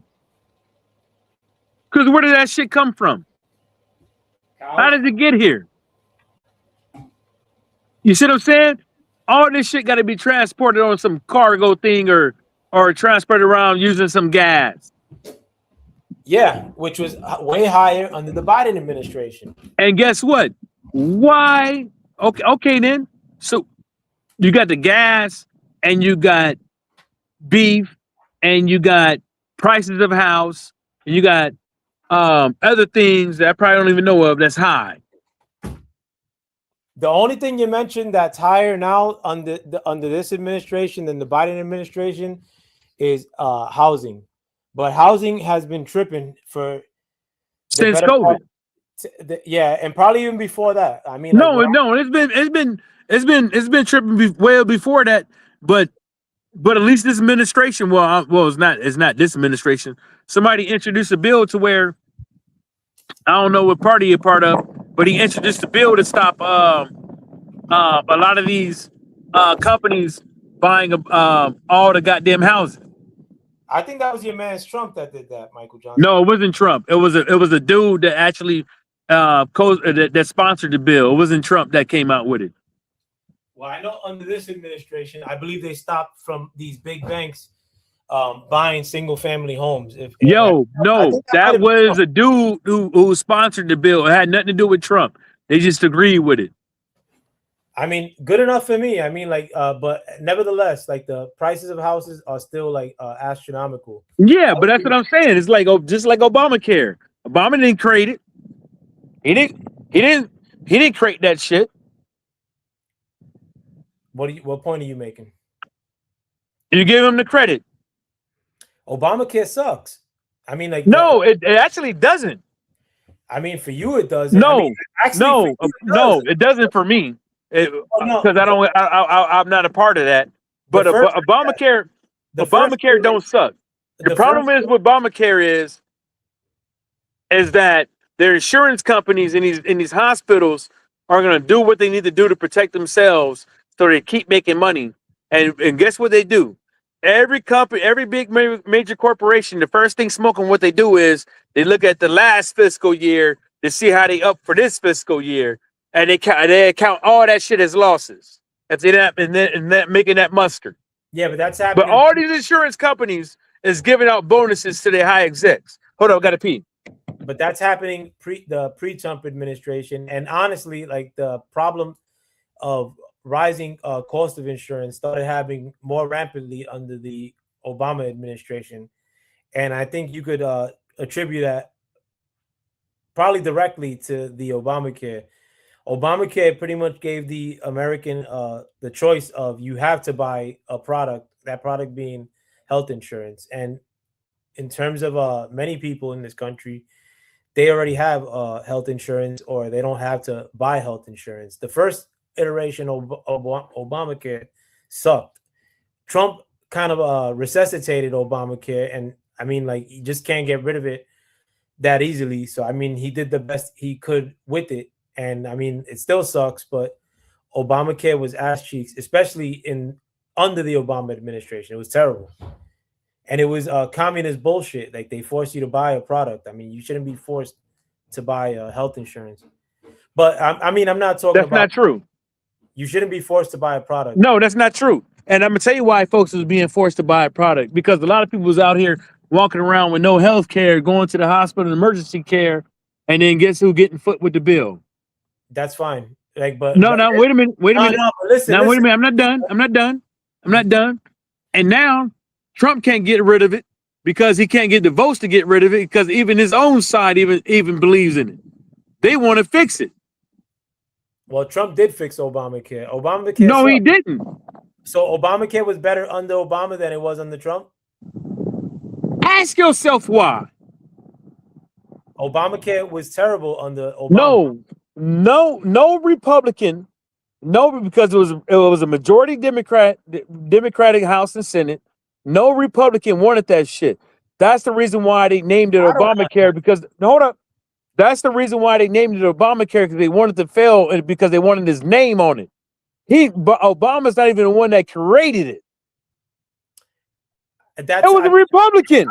I don't want to litigate. It was a Republican that created it. No, listen, I don't want to litigate something that I wasn't prepared to talk about, or like that we could skew on the history. I mean, Obamacare is not what was not good under Obama more than anything. Like, and it still sucks. Okay. So why we so fixated on all these other things? Why are we so fixated on all right now? I said we, both sides. I'm not picking a side. Why are we so fixated on all this other shit than making sure these babies and the elderly and just like Jesus, the people that need it can get it? Why are we so fixated on all this other shit? Need what? Healthcare.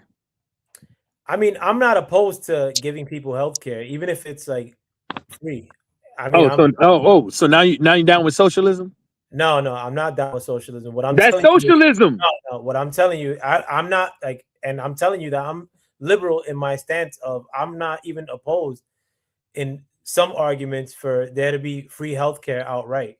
What I am opposed to is the barreling of people into America and then have to get them healthcare as well. I mean, and that's a problem that we got laced with under the Democrat administration. And it's a problem that in the future, should the Democrats hold power again, they're going to lace us with a whole new wave of open border migration like they did under the Joe Biden administration, and have the media hook them up and assist them with not reporting on it like they should have been.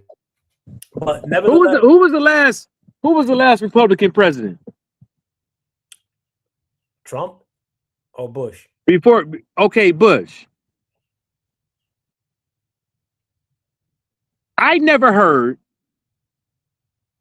when Obama was in, when Biden was in, I never heard people on these subcommittees. I never heard of the Secretary of Defense. I never heard anybody being have a hearing for being put into a position for a job in the administration. Always talk about the previous administration like I have ever had before. It's so going out there, go to C-SPAN. Listen to Pete Hegseth. I mean, hold on, you're bugging, Mike. You're bugging. You're absolutely bugging. Never heard nobody talk about that shit. I never heard nobody bend the knee and say, I never heard nobody bend the knee. I never heard nobody bend the knee. Gotta bend the knee and show homage to say somebody was certified by the election instead of they was voted in. You capping, Mike, but like I'm gonna tell you one thing. During the Biden administration, much of what I heard under the political mainframe, whether that be on TV, whether that be in hearings, if it was somebody who wasn't a Republican, all they were bringing up is Trump. But Mm-mm. secondly, No, I never said I didn't hear it. secondly, I said I didn't hear it that much. well, secondly, we just lived through the worst administration of any president in the history of all time. No, we didn't. What did that be? Bring up a worse president that you lived under. Okay. So this guy. No, tell me what president. No, hear me out. This guy comes in. He got a pandemic. Hold up. He got a pandemic.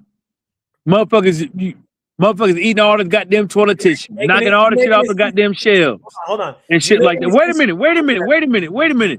Houses are $30,000 to $40,000 more than what they is actually worth. You stay making excuses for Democrats, bro. Dude, I'm not making excuses. I'm giving you the facts. You bringing up the I'm giving you the facts, bro.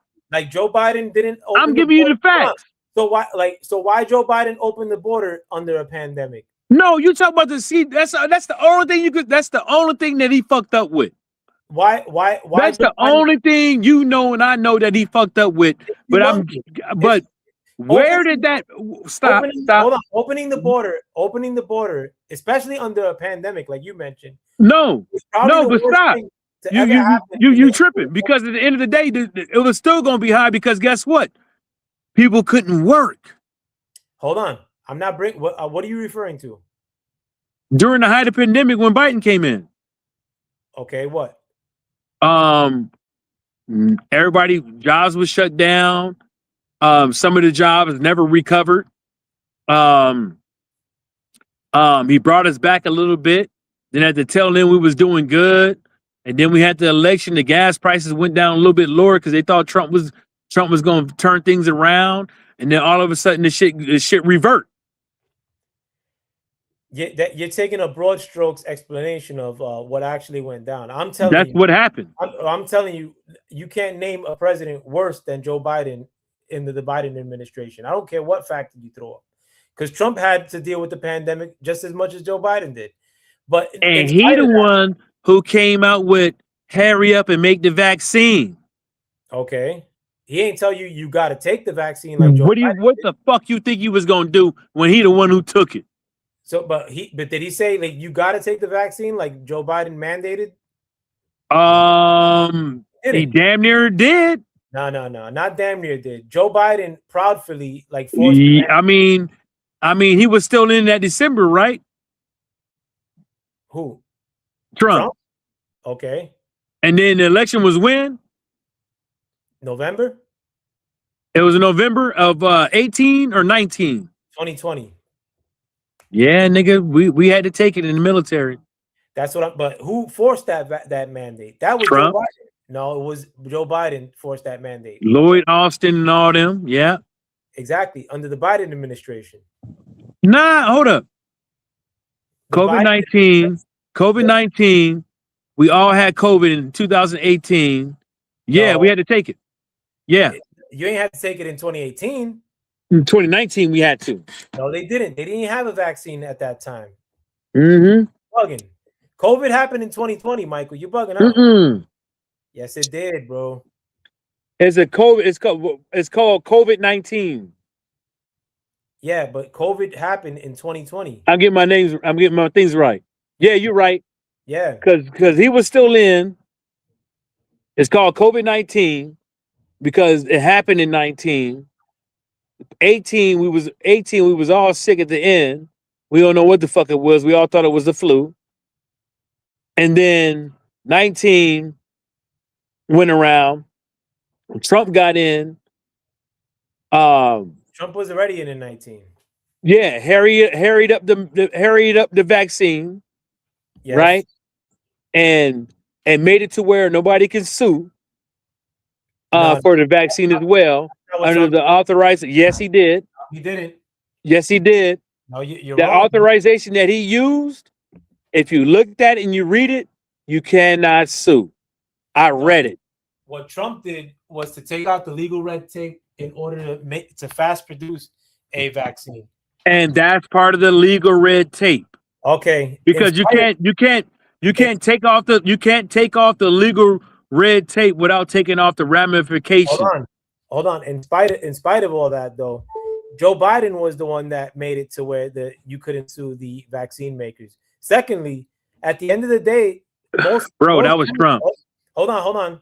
Secondly, when Trump first talked about creating the vaccine, and I'm not sure if you recall any of this, but for about a month, there were a lot of people, including Kamala Harris, that were saying that they're not going to take the Trump vaccine, which is the same vaccine that they made. Did we need this vaccine or not? I mean, I don't want to get this channel kibosh, but fuck no. And secondly, like whether you needed it or not is not what I'm contending. Forcing people to take it by way of mandate was absolutely wrong, and that's something. So what was they supposed to do? So at the height of COVID, when everybody saw all these people dying in the hospital, right? Saw all these people dying in the hospital, and it looked pretty fucked up, didn't it? Did it not? But if people had the option of stop. Listen to me. No. Listen to me. You talking about people having the choice to take the thing, but you're not talking about the people that got to make the decision to save everybody, because nobody know how bad it was going to be. Am I lying? By that, did you know how bad it was going to be? No, because you're trying to wrap. I'm not defending it. I didn't want to take the motherfucker. Exactly. I mean, but what I'm saying is, did you know how bad it's going to be if you got it? I know. Did you think that there was a possibility that you could die? If what? If you caught COVID during the height when you saw all the people dying? I caught COVID. No, that's not what I'm saying. I'm saying during the height when you saw all the people dying, did you think there was a possibility that you might be able to die? I mean, it was a faint possibility, but I could die from a flu. Okay. But did you think COVID was the flu? I thought it was maybe a little bit more diesel than the flu. But did you see all the people dying before you caught it? So are you saying that the mandates were okay? No. Did you see all the people dying before you caught it? No, I caught it like peak at the peak period. I mean, a little bit, yeah. I mean, but not like at the peak, and not enough to and it had me fucked up, but not as much to say like, all right, like, you know, I'm cool with forcing a mandate, or I'm cool with the fact that now they're suggesting that everybody should take a shot. So, you know, because I caught COVID, but you heard about all the people that died though, right? Doesn't matter though. Mandates are wrong. No. I'm not saying mandates are wrong or right. That's not what I'm saying. What I'm saying is you're the leader of the country and you're seeing all these people dying. You see 5,000, you see 10,000, you see 30,000, you see 60,000, you see 100,000. What are they supposed to do? What are they supposed to do? Not force a mandate. Easy. And on top of that too, look, listen. If you're saying that that's some sort of rationalization for forcing a mandate, I'll give you that. If that's the case, then why open up the border and at the same right at the tail end of COVID, actually during COVID too, and allow people that were unvetted to come into the country carrying God knows what? Yo, bro, you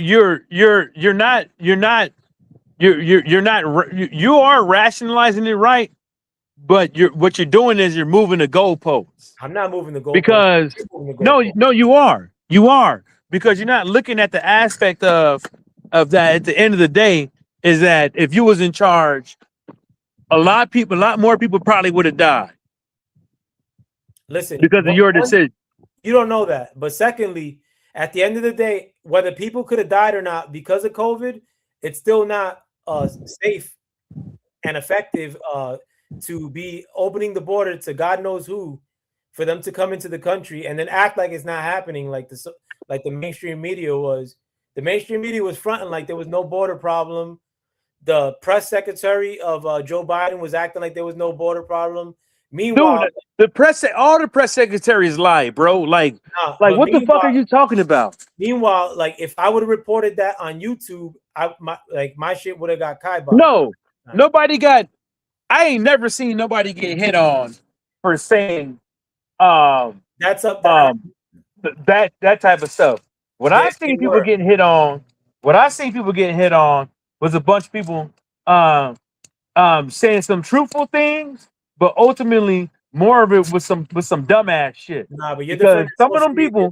You're some of them defending, people, you're some defending of the people that came out there and defending, said they're hold on. not gonna take the shot, You they're not capping. gonna take the jab or whatever, end And up that, dying. hold on. So you shouldn't be allowed to say that? To an extent, Nah. no. Oh, come on, And man. I'm gonna Like, tell you why. that's And I'm some gonna tell you communist why. shit, bro. That's Under the Trump administration, the first one, and under the Biden administration, right? The first one. Guess what happened to a lot of these social media companies?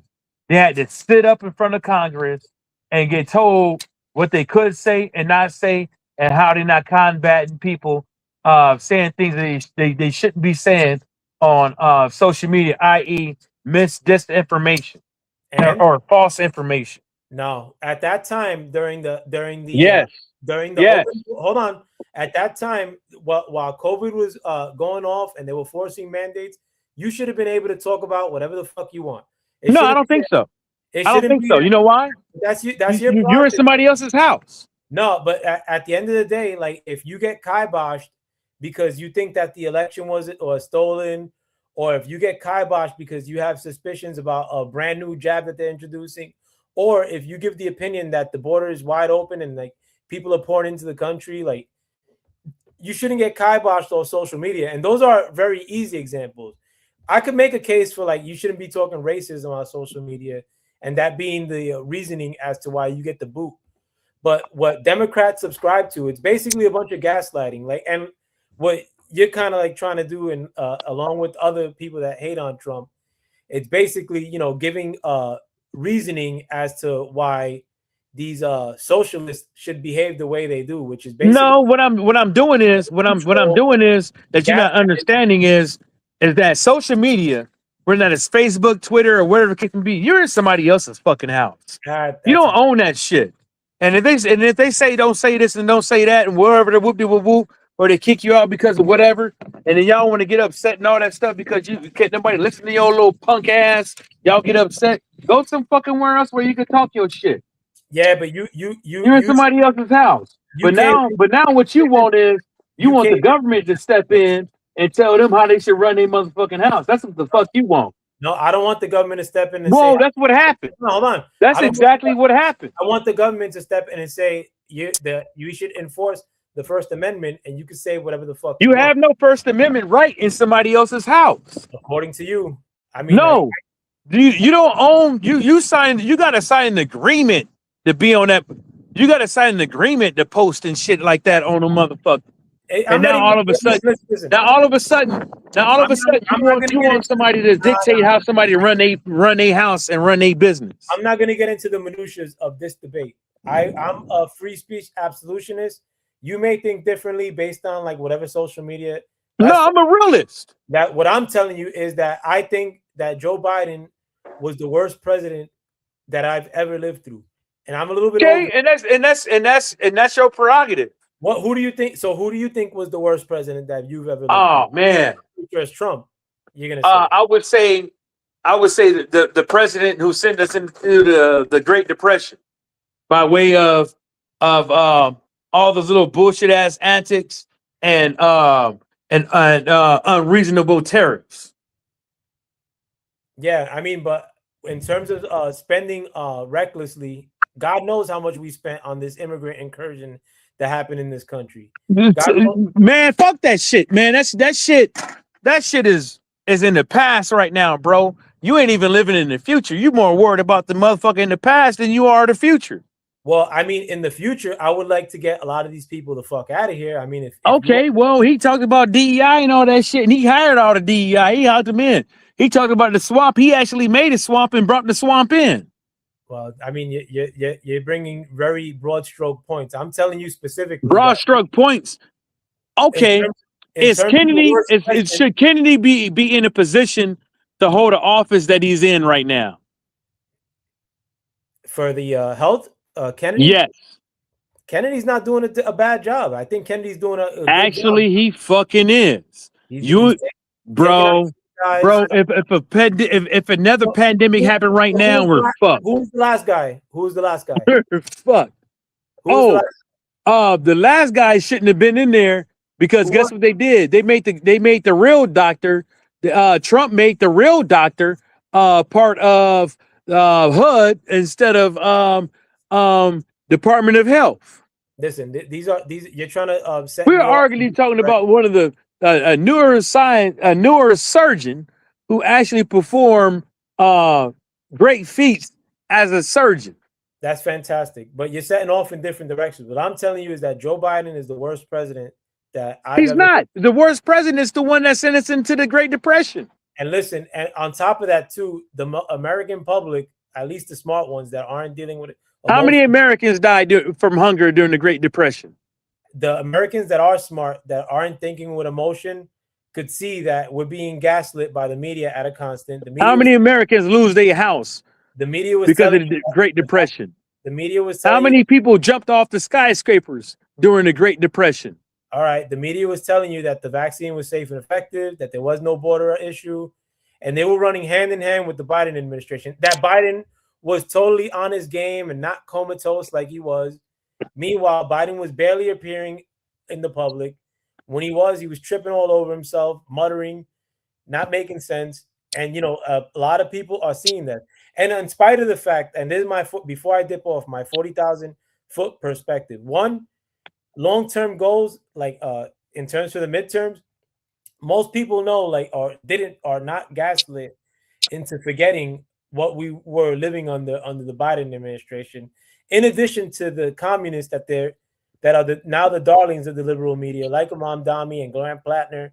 But secondly, at the end of the day, my 40,000 foot view perspective of what may happen in the future is that Trump is only interested in taking control of this hemisphere, which is from Greenland to Chile. Trump wants to control what happens. You can't. I'm not saying you can't. This is what you believe, right? That's my theory. Like what? Okay, cool. Long term, Trump just wants control of this hemisphere, like of what happens from, like whatever happens in the Mideast. At the end of the day, if NATO doesn't want to get involved and go into green energy, I mean, right now these NATO countries, their economies are falling apart. Their country's been falling apart, bro. This ain't nothing new. When Iran gets sequestered and dealt with by America and these Arabic countries that are probably gonna start flipping the script. Maybe they've been falling apart, but this ain't making it help. This ain't making it better. We may not even deal with NATO or the Middle East in perpetuity. We'll deal with just this hemisphere. For my future kids' generations, we might be pumping oil in this hemisphere, like we are in Venezuela, and taking control of their oil. Nah, I mean, it's happening. It's happening, but every time it happens, guess what happens? That's the reason why people don't really want to do it. They fuck up the environment. They find a reason. You cannot pump oil, and you cannot pump oil. You cannot go after lithium. You cannot go after anything precious underneath the ground without bringing up all the bad shit underneath, and then fucking up not only the water table, but the rivers and the streams. Well, Trump is pushing for us to you cannot drilling, and he's gonna leave America in a position where dude, your kids ain't gonna have nothing. Where listen, where I'm not an environmentalist like in the liberal sense, in spite of the fact that he already stripped the EPA. Hold on, in spite of the fact that I do care for the environment, liberals were totally gun-ho about bombing the pipeline that Russia had in Ukraine. They were all gun-ho and celebrating that shit. The biggest environmental disaster in the history of the world, which the media moved. Actually, nobody. They trying to figure out still who did it. Yeah, and you don't think Ukraine or Europe did that? Give me a break. They still trying to figure out who did it. But at the end of the day, they still think it was a Ukrainian fisherman. Yeah, sure it was. For real. A Ukrainian fisherman is not going to know how to dive. It wasn't no fucking Ukrainian fisherman, fool. They blamed it on the Ukrainian. They saying it was a fishing ship that went out there from Ukraine. That was Ukrainian soldiers. But at the end of the day, but we did it. when yeah, the Biden administration probably, but No, it wasn't us. when in the future, like we're at the precipice of drilling for oil all over the country, we might be at a point where we're gonna say like gas is so cheap, like why are we even paying for this? Right now, we're stepping into the future, and we would never get here being like the European countries who want to go green, and we would certainly not be here if fucking Joe Biden would have got reelected or Cammy would have got elected. We would have been just as fucked as Europe with a wide. I don't. But no, that's an assumption. That's the same assumption as why we're in this predicament right now. We would have been fucked up in the game and going. No, that's an assumption. We don't know. Joe Biden was into green energy just as much as Canada and Europe. What's wrong with green energy? That it's when we have abundant gas, it actually works. Green energy does not work, bro. Yes, it does. Tell you, if I put solar panels on my house, I'll save money. You'll save money, but those solar panels often fuck up. No, yo, I'm telling you, bro. What you're doing is that's the fear mongering shit. I'm not fear mongering. The green energy. If people actually start that and split, just because we're not gonna have oil forever. We have limitless oil. We're not gonna have oil forever. You're bugging. And people know eventually all the oil that they've been sucking up out of the ground eventually is gonna cease. Oil is so scarce because there's different types of crude oil. America probably has more oil than any nation in the world. This hemisphere. No, we don't. Well, oil is pretty much limitless at this point. The reason, like the fact that our oil or the world's oil flows solely through the Hormuz Strait, and that you have zealot countries like Iran threatening the price of that or the instability of that, we're not going to be dealing with that in the future. This administration might be drilling for oil left and right in this. No, bro, what you're talking about is temporary. It's not temporary. Yes, it is. If we drill in America, it's temporary, bro. You're not thinking. It'll take liberal lunatics to be like, all right. No, but you're not thinking about, okay, who gonna be the next administration to come in? Who gonna be after that? Who gonna be after that? And what they gonna do? It'll be what I'm telling you is that if we are in the process of drilling for oil in America, we could have our gas prices be squat pretty much. And then when an oil spill or something like that happens, then what? Then when multiple of them happen, then what? They'll be like, ooh. The biggest oil spill, like I said, happened with the Russian pipeline being bombed. The biggest environmental. That's the biggest. But when it happens over here. Nobody said dick. Though. No, yes they did. No, they didn't, bro. Yes, they did. When that big ass oil spill happened, yes, they did. You know what they were doing? They were cheering it on and saying, "Oh, that." No, they weren't. That's what you think. They were. I knew people that had to go out there and work. The mainstream media and liberals in this. Bro, you tripping? My brother. Let me give you my example. The mainstream media and liberals in this country were cheering that the pipeline got bombed. In some cases, because it was a Russian pipeline. I'm not talking about the Russian pipeline. Or bullshitting. I'm talking about the thing that's going to affect your kids. Yeah, American oil will be safer to have. So when we had the big oil spill down south, and it fucked up all the fisheries till this day. Yeah, but right. No. And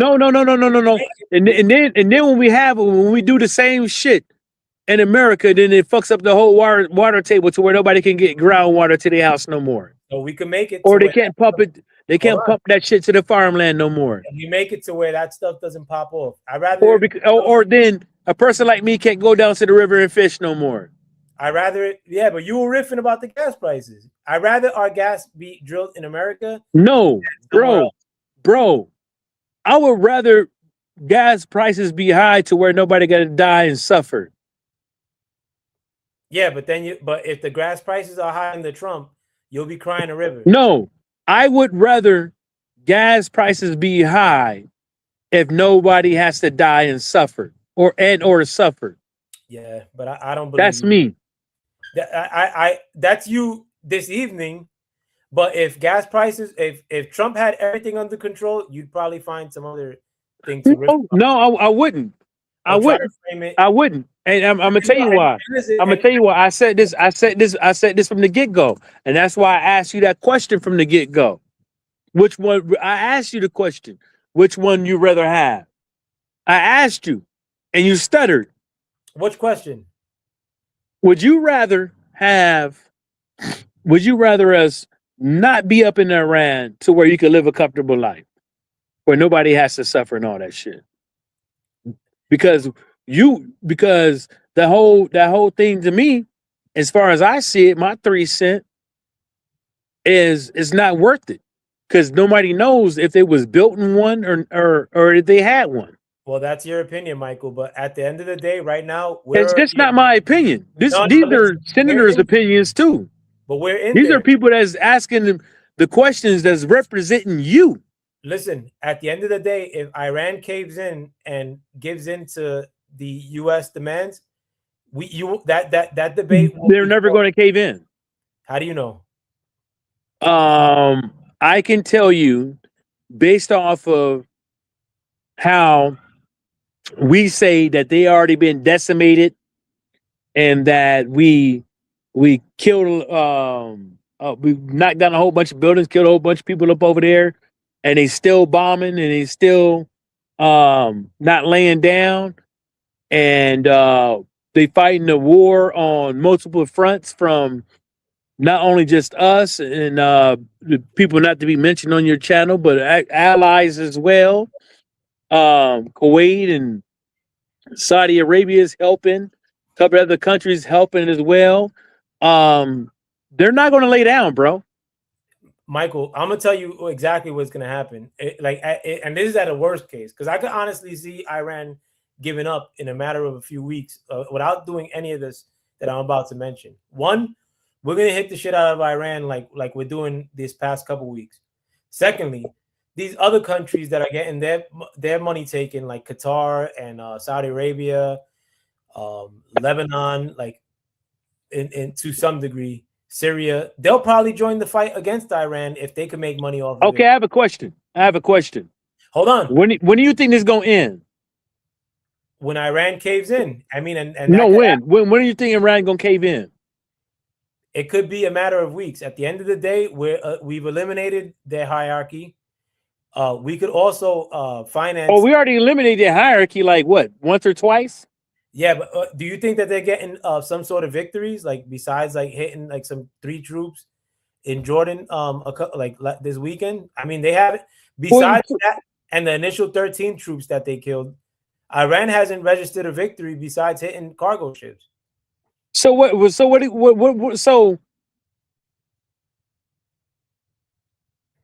at the end of the day, you have to understand this though. Like their version of a victory might not be what you think a victory is. You see what I'm saying? Like, I'm telling you that American victory would require Iran caving in. No, come on, Iran's victory. What they're doing, what they're saying that they're winning, or what they're saying that they're still in the fight. You have to think about it from their perspective. You can't just think it from our perspective. You see what I'm saying? Like, they ain't you can't say we're whooping on them and all that stuff, but and then say they feel it. They ain't winning though, Mike. At the end of the day, I mean, we damn for sure ain't winning, but they ain't winning.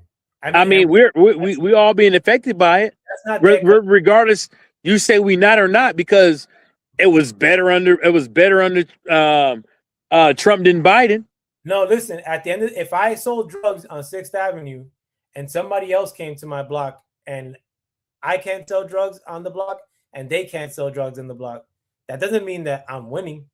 That means that some other dude is on my block and neither one of us could move. And every time I show my face, I'm getting bullets thrown at me. That certainly doesn't mean I'm winning. And that's what I mean, but no. But you forgot the aspect of is that they're still living comfortably within their skin, and they still picking and choosing how to hit us and our allies.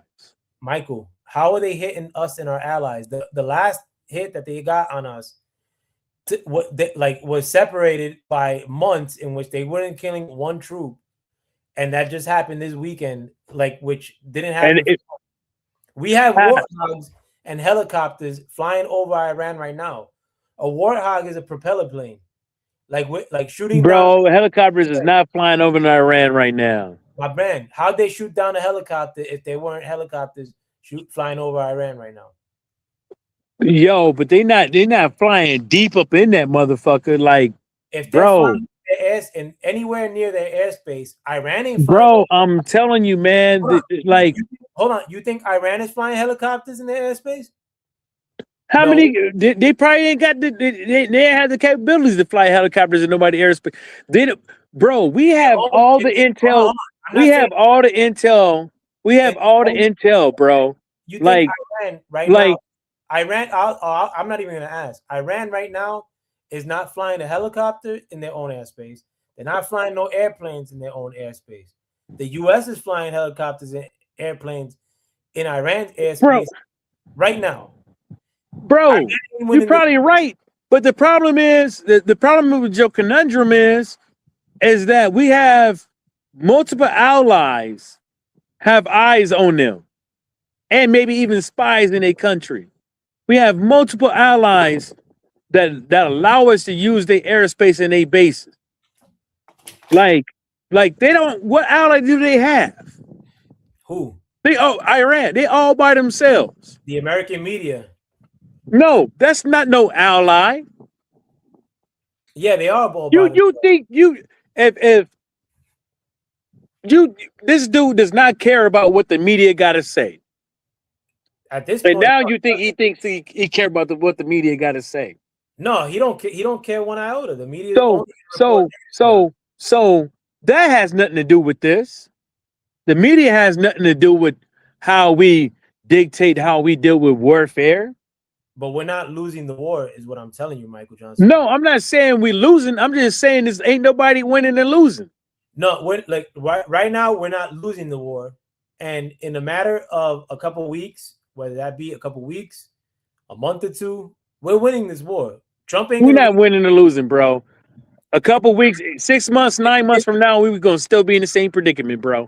If Iran caves in and says like, "Listen, we don't want no war, and we're gonna make an agreement with Trump, and we're gonna honor that agreement," like y'all are gonna say like, "Oh, we." I mean, folks thought Ukraine was gonna cave in. You and Reggie Owens are gonna be like, "Yo, like we folks thought Ukraine was gonna cave in, and then when Zelensky left that meeting, he said, "Fuck that! Let me get these drones up together and hit the motherfuckers," and then we start giving them shit. And I mean, that has nothing to do with what I'm talking about right now. That's not our war either way. No, what I'm saying is that just because you think somebody ain't got nothing, just because you think that we tearing that ass up doesn't mean it's gonna end when you think it's gonna fucking end. We're gonna still be in the same predicament by the end of this year, bro. The U.S. will, in terms of the Iran war right now, is not to like go guns a blazing and tear them down like a la Gaza with that other country. The U.S. is pretty much saying like, listen, we're willing to work with you guys. But it's not just us. And hitting them. Israel hitting them too. Not right now. They're not. Yes, they're not. Like Israel is pretty much saying that like that, and that's another good thing too. If like I said, the Trump effect is that like a lot of times with Trump's association with these things, you see where people stand, and noticeably that country. Like right now, that country has instigated a separate war instead of going after their boogeyman for the past decades, which has been Iran. Now, like they're saying that they're going after Lebanon. Like, they've been doing that. No, even during the whole thing with Palestine, it was doing that. Like, yeah, but like your boy being played by him. Biden got played by him, and now he getting played by him. Oh, the Clinton and Obama, they did the right thing, and now all of a sudden, they had two suckers, Biden and him. Obama didn't do the right thing. Obama's a moron. He gave money to Iran when he shouldn't have. Like, and a lot of no, he gave Iran back its money, and then Trump gave him more. Hold on. If if I had your money and we had beef, you ain't seeing that money. Period. No. That's you, right? So we held their money. They didn't owe us. We held their money. The money that Trump gave back was for a deal that we made in Iran to give them something that we never gave them. And so there was compound interest added to it. If I'm holding your money and I don't like you, you ain't seeing your money. So why did Trump give him money? If that pussy I am ill will had so money, why did Trump give him money? I'm gonna give you an example. If that don't give me an example. I'm giving you an example. Ask the question. No, just answer it. If that pussy ass dude I am ill will had money under Man, you ain't even gotta bring that shit up, bro. He ain't seeing that, bro. You ain't gotta bring it up though.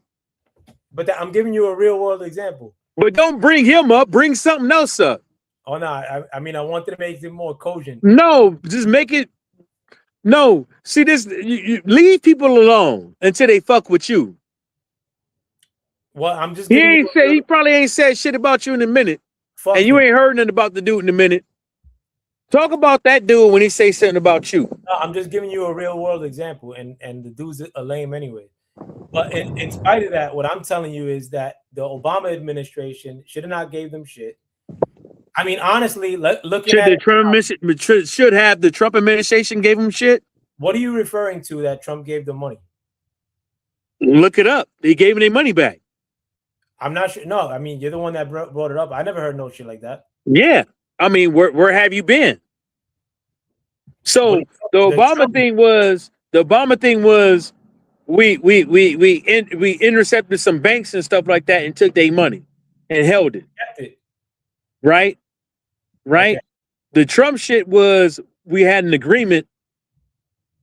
If I got my facts right, we had an agreement to sell Iran some things, and we never. But they gave us the money, and we never sold it to them. So we had compound interest added to it, which equated way more than what Obama gave Iran, which what Trump gave back.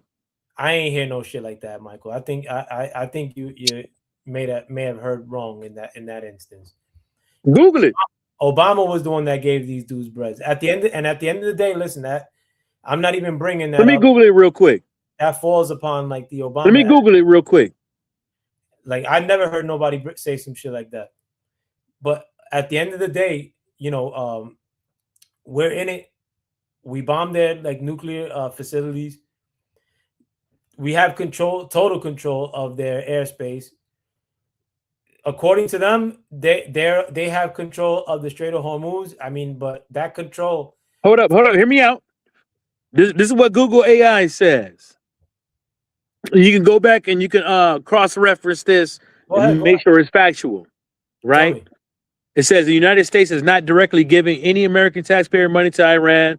However, under a preliminary memorandum of understanding negotiated by Trump administration resolved the U.S.-Iran conflict, the U.S. agreed to facilitate framework of unlocking up to $324 billion in total economic value through outside investments, waivers, and unfreezing of Iran's own block assets. But that hasn't resulted in us giving them a penny under Trump. Say it again. That was Trump's memorandum of understanding. Okay, but that was provided that Iran bows out. Iran hasn't bowed out. Iran couldn't bow out of nothing because of the aspect is that there's too many players of the game that does not want them to succeed, and that's what you're not understanding. You think this is a game of fucking checkers and shit like that, which is checkers can be a hard game if you don't know what the fuck you're doing. But this is not a game of motherfucking checkers. This is a game of motherfucking chess, and everything that you see on TV and everything that you fucking hear is not always what it is. So you talking to somebody that wasn't a fobbit when I went to Iraq. You're talking to somebody that actually went outside the wire. Okay. You're talking to somebody that bend and breathes. You're not talking to somebody that fucking just sit there and just sat on base, going to the USO, going to the DFAC, eating good all goddamn day, not worried about a goddamn thing. You're talking to somebody that possibly, I'll give you a prime example. Get to your point though. My point is that everything is not what it fucking seems with these administrations. Okay. Right? I don't trust none of them. You know what I'm saying? Over the other. But what I'm saying is there is some good over some of these administrations than the other. Yeah, but and the good and the most obvious good thing that you could find is with the working class. You know what I'm saying? If they're struggling, it's a prime example of somebody's mentorship or how would you say, like stewardship. How they running shit. You know what I'm saying? Their managerial skills is not that goddamn good. For who? For the working class.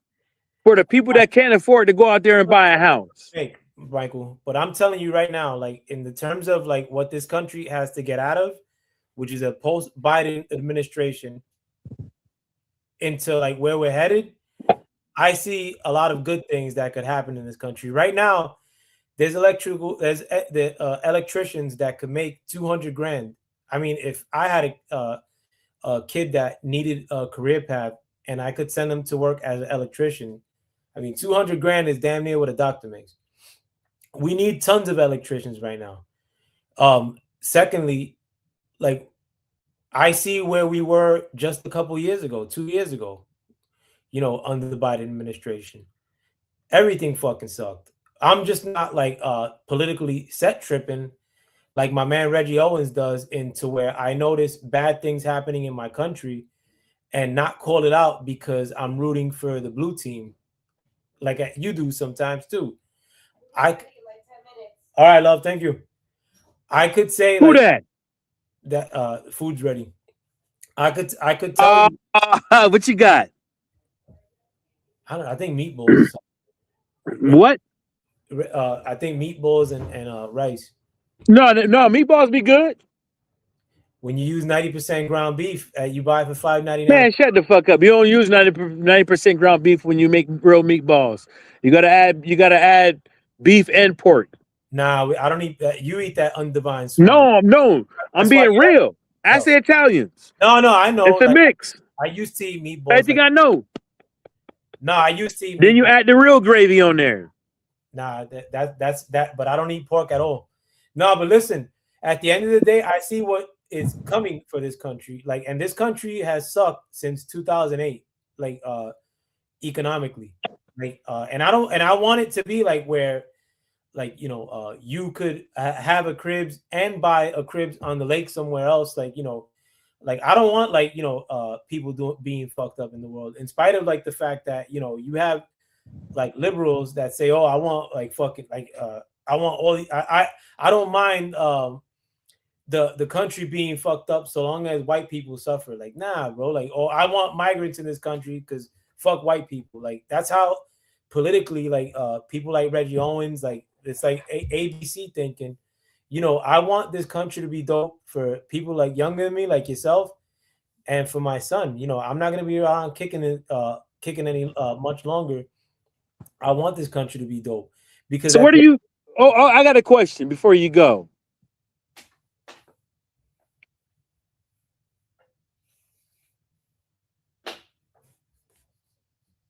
You froze, Mike. Yeah, but like that's. Let me see. What was your question? Yeah, before you go. Yeah, go ahead. Right? If Steve, nobody will be able to say shit about Trump, and I would even have to see to him if two things: the economy will be way better if we were to let Israel do his own thing, and we never win Iran. Nobody could say nothing. Nobody could say nothing because we would have been over here eating fat. No, I wouldn't say like, but I'm not gonna disagree with that notion. But that's one, it's not a question. But secondly, What if Iran would have taken that intercontinental ballistic missile that they threw during the time of this war and hit something, and that caused the prices of gas to hit something of sustenance, especially under the Joe Biden administration when he was asleep at the wheel. That would have brought the American gas price situation through the roof. It probably would have been reasoning behind some sort of world war. Right now, like the biggest threat of world war or any sort of war, especially when it came to America and its interest, one of the biggest people that would contended against us potentially was Iran. And right now, that threat has, as of this juncture, been largely decimated. And who knows, it may be outright sequestered in a week or two. Also, I mean, this is one of my crazy theories, is that I think that with the discoveries that Trump has brought out in terms of the scam that was the 2020 election, if these things would have been brought out and Iran would have been doing what they do normally, who knows if they would have shot that intercontinental ballistic missile or a fucking nuke at one of these other countries in the Middle East, and that be the reasoning as to why we have to enter a world war. I think that this war is happening with a reason, and I think that honestly, a lot of it has to do with the fact of what happened in 2020. Because what happened in 2020 is far worse than anything Iran did to us. Like the damage that was done by Joe Biden administration was the worst thing to happen in the history of this country. If that damage that was done to this country during that administration happened because the 2020 election was screwed, which I subscribe totally to that notion. I've subscribed to that notion since 2020, in spite of the fact that you couldn't bring that topic up on YouTube because YouTube was censoring for some ungodly reason. All of a sudden, you know, you could bring up that Trump stole the election from 2016 to 2020 when Hillary Clinton was saying it at every juncture. But when it came time to conservatives and anybody with a brain thinking that the 2020 election was screwy, it was reasoning to get you booted off of this platform and all other social media platforms. Now, when this war could potentially be wrapped up in Iran and the threat of a rogue country like Iran launching off a intercontinental ballistic missile or a nuclear weapon is donezo. Now we're getting to the good stuff. Now we have the FBI, the CIA, the Justice Department all bringing out and agreeing that there was a lot of funkiness with the 2020 election. I mean, and stay tuned because that stuff just came out. In terms of Ryan Clark and him getting booted off ESPN, like, I mean, I didn't get to make a point about that until the very end of my show, even though it was on the title. Ryan Clark was a very talented brother when he first came on to ESPN, but unfortunately, Ryan Clark, along with a lot of people that bring race into every debate, was largely being tuned out, in spite of the fact that he was working for ESPN, which is owned by the Disney Corporation, which is probably the most woke network of all the networks on TV right now. And they saw the business of going woke, go broke, affecting their bottom line at a minimum as a reasoning behind firing Ryan Clark. Other people got fired too, but Ryan Clark was the biggest scalp to be collected. Not that I want to see anybody be fired, but that shit is getting way played out and annoying. I can't stand the fact that, I mean, I see it on YouTube and I see it in my real life. Morons like my brother Reggie Owens will bring up race into every debate. Stay hating. I mean, not even hating. These dudes are like way scared of white people. And believe me, I was bringing up the evil devil, like white man that's affecting my life 10 years ago myself. I mean, 15 years ago, let's say, when stop and frisk was at full bore in New York City under the Michael Bloomberg administration. So I can't even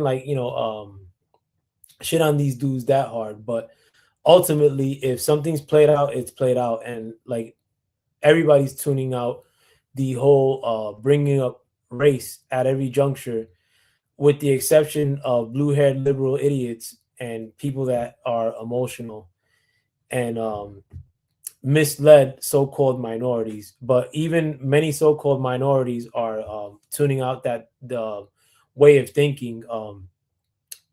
But a lot again, at times, people don't want to tell people, like, listen, that debate's getting played out, because you're gonna have some fucking moron say, oh my, like, fucking bring up like some bullshit example that they're probably making up at that current juncture, or bring up the fact that their grandmother supposedly saw people getting hung, even though like their grandmother was probably fucking 30 in the 1980s, or 20 years old in the 1980s, where that shit wasn't popping off like these dudes say they are.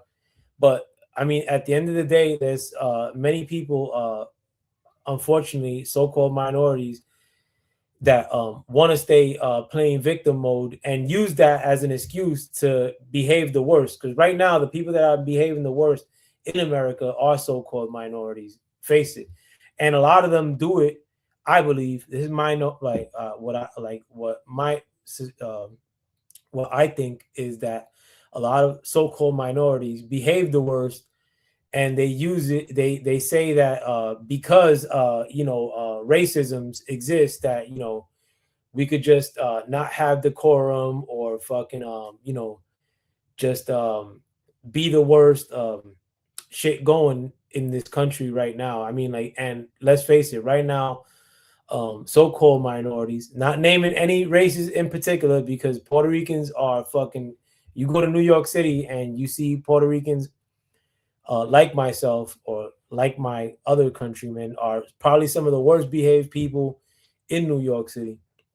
And these are also people that only vote liberal, yeah, I mean, or like fucking and that stay stuck on victim time.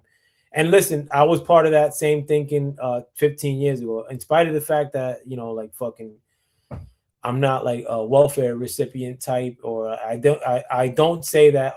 A lot and the worst amongst us are so-called minority women. I mean, we're the ones that fucking are so-called minority women, hate so-called minority men. So-called minority women are the ones shitting on so-called minority men more than anybody in the whole world. So-called minority women are more than happy to oblige white people, like besides like doing like snapping their neck or fucking giving attitude. But so-called minority women, at the end of the day, like, would not mind being the bed wench of a white man when you chalk it down. I mean, especially when you shit on your own men so oftenly. But like, at the end of the day, that kind of attitude will not help our people advance into the future. We're gonna get left behind if we keep going like that way. And I'm not saying that because of my politics, which I don't vote, so I mean, I don't really have politics like that. But secondly, it does no benefit to us besides like guilt tripping white people. I mean, and most gullible white people are gonna placate it and be like, "Oh yeah, I'm sorry for my ancestors." But what does that do for you? Like, fucking, you want to have your head rubbed by a white guy and say like fuck, or by some fucking bullshit liberal, like, and say, I'm sorry, like, kiss your feet or some shit. What do we get? How is that our advancing our people? We're the dumbest we ever been ever in history. And bringing that logic into every single argument is kind of the dumbest shit you could do, especially with smart people subscribe to that logic, like a Ryan Clark. Ryan Clark, when he first, like, probably like the first year Ryan Clark came out, I thought he was going to be the shining star of ESPN. And I remember Ryan Clark's playing career. I mean, he wasn't that great, but his intellect, when he was talking about sports, I thought he was one of the illest. But that was a very short-lived time of him being that way, and it was subscribing to the whole bringing race into every argument, in addition to when there were panelists that weren't athletes, bringing up the fact that they didn't play. So, I mean, their opinion didn't matter as much as his.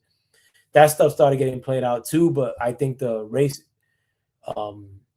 crutch in every debate, I mean, was highly played out, even in a hyper liberal network like ESPN, Disney, ABC. But it's getting played out in my everyday existence. I mean, I ain't trying to hear that shit no more. Listen, a lot of these people that cry about that shit on YouTube aren't even subject to that shit at the end of the day. They never got fucked up by cops on some race shit. Like the worst case scenario is fucking Brad from A&R, like fucking thumbing their nose at them, or them thinking that Brad from fucking accounts receivable or fucking from the stock room at their job, like them not liking Brad or some shit and then attributing it to race.